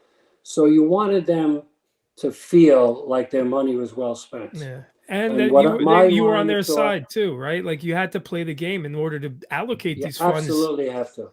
Yeah. And as time went on, and now we're all set up, and, you know, you always had the PD side. You know, nothing's going to happen because we've got hundreds of millions. We get tens of millions. They get hundreds of millions to prevent the incident. And I would say, okay, you're going to prevent the incident, and I hope you do. But if you don't, what's going to happen? Who are the ones 10 million, that are going to put their hands on the people and get the people out of danger and take care of them? We're the ones, you know. So that was an easy. And then everybody shake their heads. Oh, yeah. You got to be a salesman. Well, you have to be a salesman, but it's true. You know, and then you had to make them understand why so much money was required to protect the citizens of New York City. Sure. We're the ones that put their hands on the people. We're the ones that picked up after Hurricane Sandy. We're the ones that were out there with the chainsaws. We're the ones that were out there with the boats. Right? We're the ones that restored order to the city. We're the ones that provided sustainability to the city, you know, and we continue to do that because of all of the things that we implemented after the Trade Center, primarily through SOC and by giving the companies secondary and third duties. That's how that was all structured. And, you know, when we take on a job, whether it's inspecting water coolers in the Bronx, the IMT, whether it's getting shots for people where the IMT was set up to provide support to some of the city vaccination centers, you know, whatever they're asked to do, it's not, don't even ask, just give them the job and they get it done. And everybody's like, oh yeah, they did a great job. Well, no kidding, you know, they're the best people in the world. We're doers. That's what we do. Is there anything that you wanted to get done, Chief? That you What's that? just could? Is there anything that you wanted to get done as chief of department that you just couldn't get it done? You know what? The program kind of, I don't want to say the program. The job kind of ran itself. You were limited to some degree. We hit some snags with the diversity issues as we went from 08, 09 into 10, you know, there was a lawsuit involved. Things hit in 2010, basically. And then from there on, we had to alter how we did business. I wish that could have went better for a number of reasons. I wish that we didn't have to be in that position in the first place. but we were in that position. I wish that I wish the court proceedings could have been a little, just a little different in the sense that maybe we could have pleaded our case a little better, perhaps, and maybe been listened to a little more. But when that court decision came, that's the decision. That was the decision. We had Sal was there. Don Shackner was first deputy commissioner. Well, actually came as Scarpetta was finishing up his last year. And Scarpetta and Bloomberg fought it all the way, to the tune of many hundreds of millions of dollars in overtime because they wouldn't hire. The decision comes. Now Sal's there. Don Shackner is first deputy commissioner. Very, very bright guy, lawyer. We got to make this happen. I wish we could have made that happen a little better for the members, for the people that were aggrieved, and for our members and for the department. Now, when you talk about other things, we got things done. Some of them were good. Some of them, like with changes, the modified response came in. I was a big advocate of that. Working in Brooklyn my whole time, I saw too many going to gas leaks, and do accidents. I said, we're going to do a modified response. Sal says, go ahead, make it happen, and we did it. The guys at training, primarily Tom Galvin, led by a few other guys, George Healy, got that whole ventilation thing switched where we really paid attention to wind-driven fires. And that was a big change in the fire department, big change. The R&D people were constantly working on our behalf. We got those rebreather units done and everything. But those were two big things that worked well. We got things up and running and we got it going. There were other things, but the department again runs itself in many ways. And why? Because of the quality of the people. And when people believe in the leadership on down, the credibility of the leadership. And Scarpetta was a civilian, but he didn't really bother us very much when it came to directing firefighters what to do. And what are the firefighters? They just want to know, am I going to go have a good tour? Or they got my back. And for the most part, we did, And that's. You ever pinch yourself, Chief? What's that? Do you ever pinch yourself to say, holy mackerel, look what I did. Look what I accomplished in my life. I do pinch myself. Oh, believe me. Every morning I would pinch myself. Can you imagine? Every morning. Yeah. Yeah, no, I would pinch myself for sure. Yeah. But, it's, I think that, the being chief of department, you're representing everybody. And that's really what I relished in the ceremonial part. We had a whole ton of centennials. Every centennial you go in, every firehouse is different. They want to feel like they're $1 million. You learn a little bit about the firehouse. You learn who the players are in the firehouse. You give a little speech. You make sure you mention a fire they had or an incident they had, a couple of the key members that are there. And I knew a lot of guys. I worked around enough where I knew all these people were. And you make it work. Sal would give a speech about how important it is to do a centennial and congratulations. I'd go in, talk about a couple of the members, maybe something that the company was known for or whatever. Everybody get up and be happy as heck. It took a little bit of work, but it wasn't bad. But the ceremony and the promotions, I mean, how can you not be proud and enjoy standing on the stage when we're promoting 90 guys, and gals? I keep forgetting 90 guys and girls. How can you be, not be proud of what's going on? Sons of, how many sons of are there, and that was pretty good too. You can't beat that. It's the sons of are really something now that we see. The sons of my peers are now retired. A lot of them, It's like, how did that happen? You're seeing that. Whoops. You're seeing that. But two things. It's the legacy of the department, coupled with, I think, the envelope that we give the firefighters as far as the officers are trained, the training we provide them. Nobody likes to go to training in a sense. That used to be almost like a punishment day. Then all of a sudden everybody realized, hey, its training's pretty good. Wires are pretty Right. good. We're not going to fires anymore, so we better go put fires out at the Rock.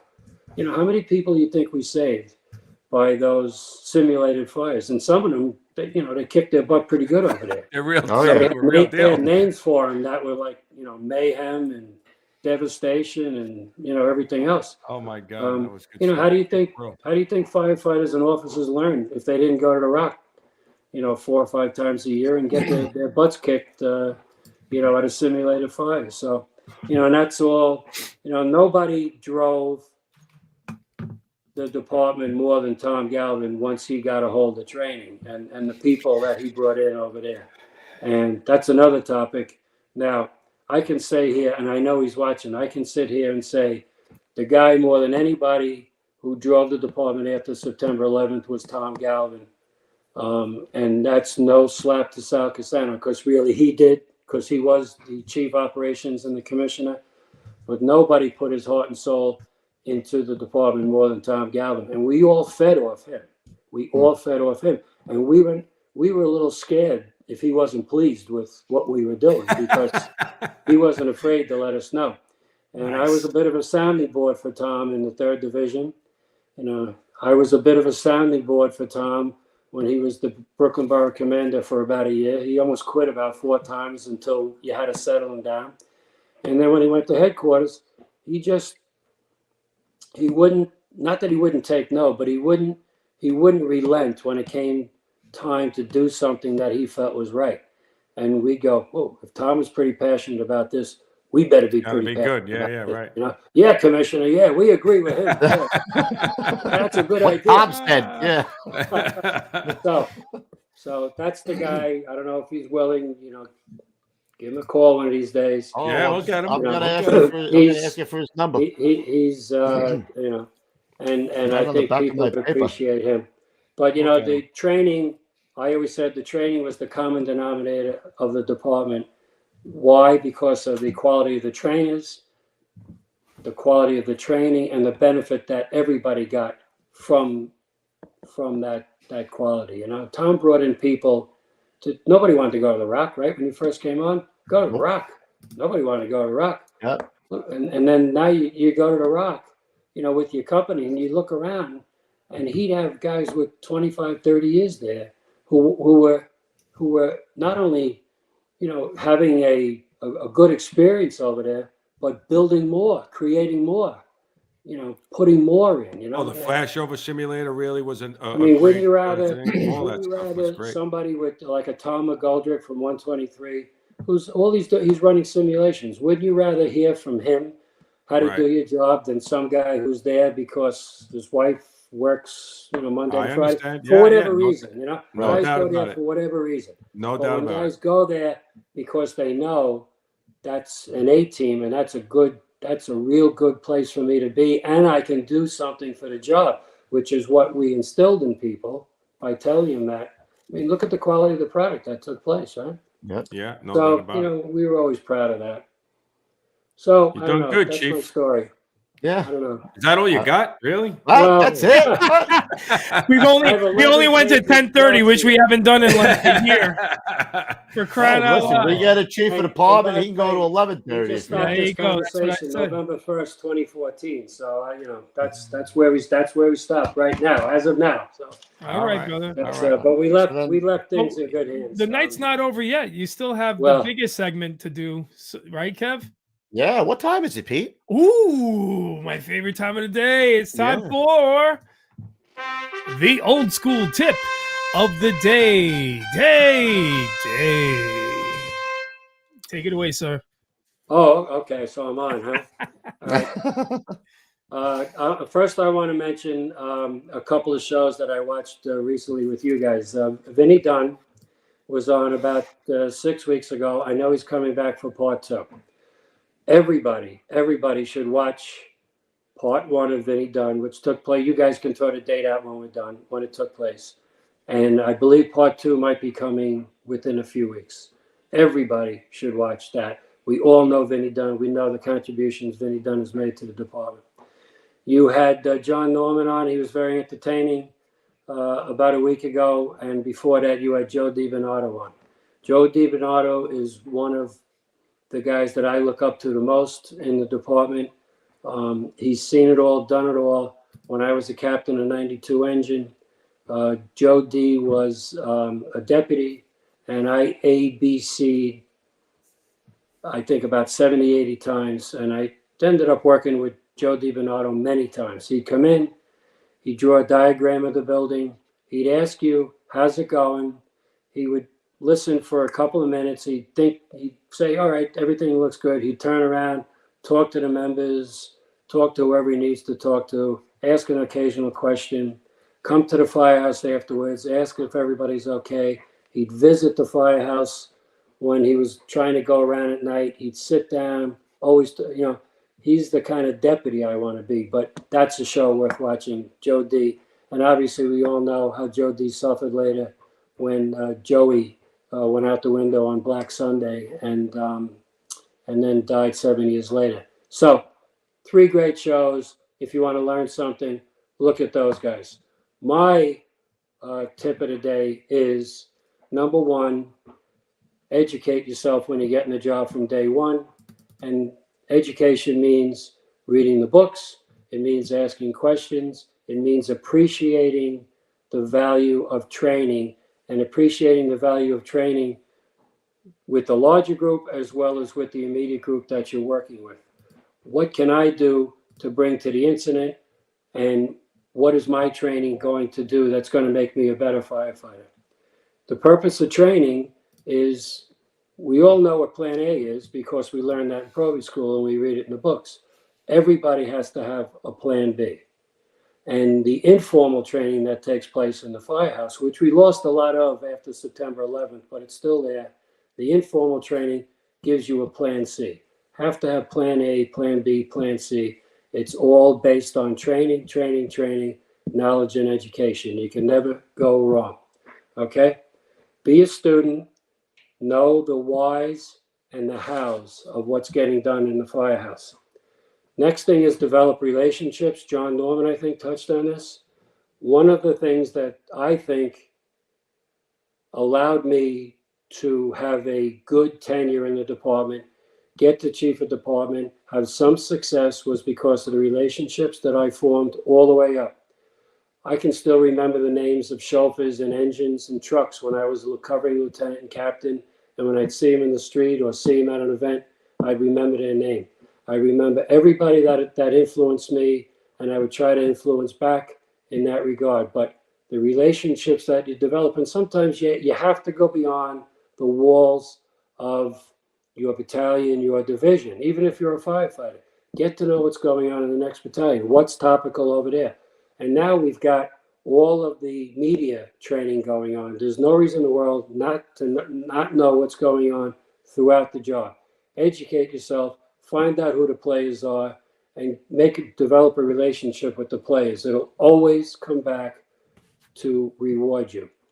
And in that regard, something that I always say is step up and show up.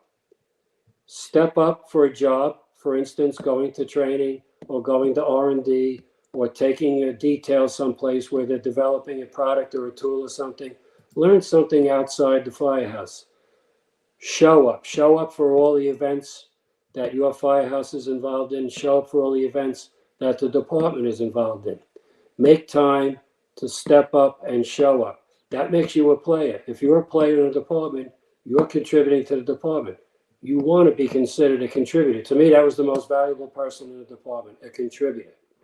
Okay, remember what our purpose is. Read the mission statement and know that we are a department of service. That's what we provide, service. I talked about it earlier. What do? We go put our hands on people and we remove people from hazardous incidents, whether it's medical, whether it's a disaster of some sort, an emergency of some sort, a fire, whatever it is. We're the ones that put our hands on the people and get them out of trouble. Develop that sense that when the bell goes off, what's happened? You call, we come. I've used that line 100 times as a company officer when somebody explained to me, oh, I didn't mean to bother you about the water leak, but I couldn't get anybody to help me, so I called the fire department. And this is coming from a woman who's in a tenement in the Bronx with 2 kids trying to do their homework in a kitchen where the ceilings are falling in and there's water coming in on top of her, I'd look at her and I'd say, don't worry about it. You call, we come. That's what we do. That's our service oath to people. You call, we come. Just keep that in mind. And after that, I think it's more than anything else is enjoy the job, because it does go fast, but you want to be the guy that walks away, and most of us are, and says, I got my money's worth. Every day I went to work, I got my money's worth. And I'm getting my money's worth in retirement too, by the way.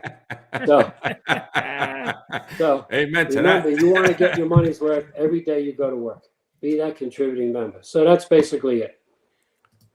Nice. Excellent. That's It it, keeps Pete. getting all these old A little school bit, tips by the getting way, better it's a over little and over and over preachy. again. I like Part of it. my job as the chief, I think maybe I become a little preachy sometimes, and that may have appeared that way tonight. But I like it. what are you? We're the cheerleader, right? That was part of my job also. Rah, Be the rah, cheerleader. Listen, the Somebody's contributor. I gotta like be the the straight guy. contributor. You Somebody's show got up. to be the cheerleader. You can become the player too if you just show up. You just gotta man. show up to stuff. That's Oh, it. well, you guys know to show up. Yeah. That's it. Yeah. Chief, Excellent. I really appreciate your I got nothing. I got your, nothing to say. I your don't different know. views on your perspective, rather, on the fire department, the service, and what goes into it. Right. I On the really back appreciate end. it. Yeah, the back end, and one thing I really appreciated, believe it or not, was when we talked about the political end of it, wheeling and dealing, because I think a lot of guys don't appreciate that, in the, let's just say, the lower tier levels or the entry level, because they're all consumed with the fire. But Right. it's that massaging those people to invest in the FDNY, to grow the service, to grow your capabilities, that just keeps perpetuating more and more service for the people. And I really appreciate you bringing that to light, because no one's ever brought that to light on the show. So thank you, sir. That's why he's the GOAT. Give it, Pete. Well, Hey, we got to laugh out of him. yeah. Chief, great Thanks, job, Chief. man. It Yeah, really was thank a you so pleasure. much. It Next really, show, really, get really back to was the a fire pleasure. stories. You got to give these guys out there. Oh, we had plenty of fires. We had a Oh, mix we of got everything that. tonight. It was awesome. Yeah, we didn't fight too many fires. Yeah. Oh, it was great. Good stuff. It was good. Yeah.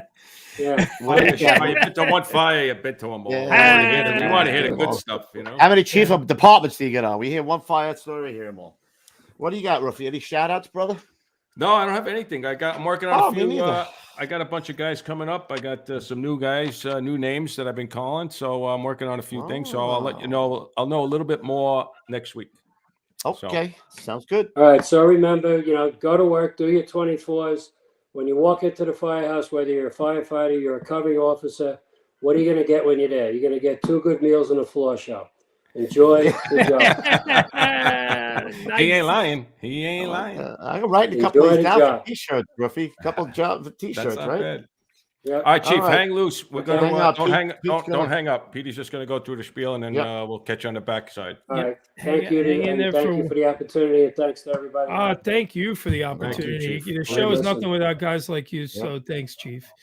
Okay, everyone. If you don't know the deal, you better know the deal. You can find us on audio only podcasts if you want to listen to this show on iTunes Podcast, Spotify, iHeartRadio. We're on all the players. Go and subscribe. It's free. Yes, free is for me. And if you're here at youtube.com/Gettin Salty Experience, again, hit that like, subscribe, and share button, because it is free. And the more you hit those buttons, honestly, guys, it helps us out, helps us grow the show, helps us bring you more and more and more and more content. You think I want to work a day job? I don't want to work a day job. I want to work this job. So let's grow the show together. You guys are the Leatherhead Nation, and we love you. All right, Instagram, if you're on there, at Salty Dog Inc. Definitely subscribe to that. It is free as well, where you will find the coolest, saltiest, old school fire photos in the game. GettinSaltyApparel.com, guys. We mentioned that earlier. It is how we pay the bills around here. And also, speaking of which, the super chats, you guys were wildly generous, and thank you so much for that. I appreciate every single one of you guys in that super chat. Thank you so much. I mean, Do I get a VIG? you got a VIG. Yes, Oh, you yeah. do. Yeah, but we pay in T-shirts and mugs. I hope that's good. Moving on, guys. If you're on Facebook, go to Gettin Salty fans page. We are over 30,000 strong, and it is a great community of people. Positive. Man, I can't tell you, it's funny too. We're breaking balls. We're having fun. Go check that out 100%. If you're interested in advertising with us, email us at gettinsaltyads@gmail.com. Also, guys, last but not least, if you have a question for the show, for our Q&As, email gettinsaltyexperience@gmail.com. And also, guys, the special shows we do, the Cocklofts and Cocktails and Cup of Joes and Fuegos. Guys, we need your helmet cam footage, your fire photos, your rig photos, your mustache photos, your tattoos, your tables, and yes, the hot old lady contest. If she's hot, send her on over. Coobs is dying to see and be the judge of that. Anyway, guys, that is all the news that is fit to print. Beautiful. Chief, once again, thank you so much. It was such an honor to have you on. Appreciate you coming on. It was an honor. Thank you, gents. Thank you, sir. We'll see you in the wrap-up show. Anything else, Pete? You got it? You good? No, man. Anybody? No, that's it. We're ready to sign off, bro. We'll see you Monday. Stay low and go. All right, everybody. We'll see you at the big one. All right, guys. Stay safe. Stay well.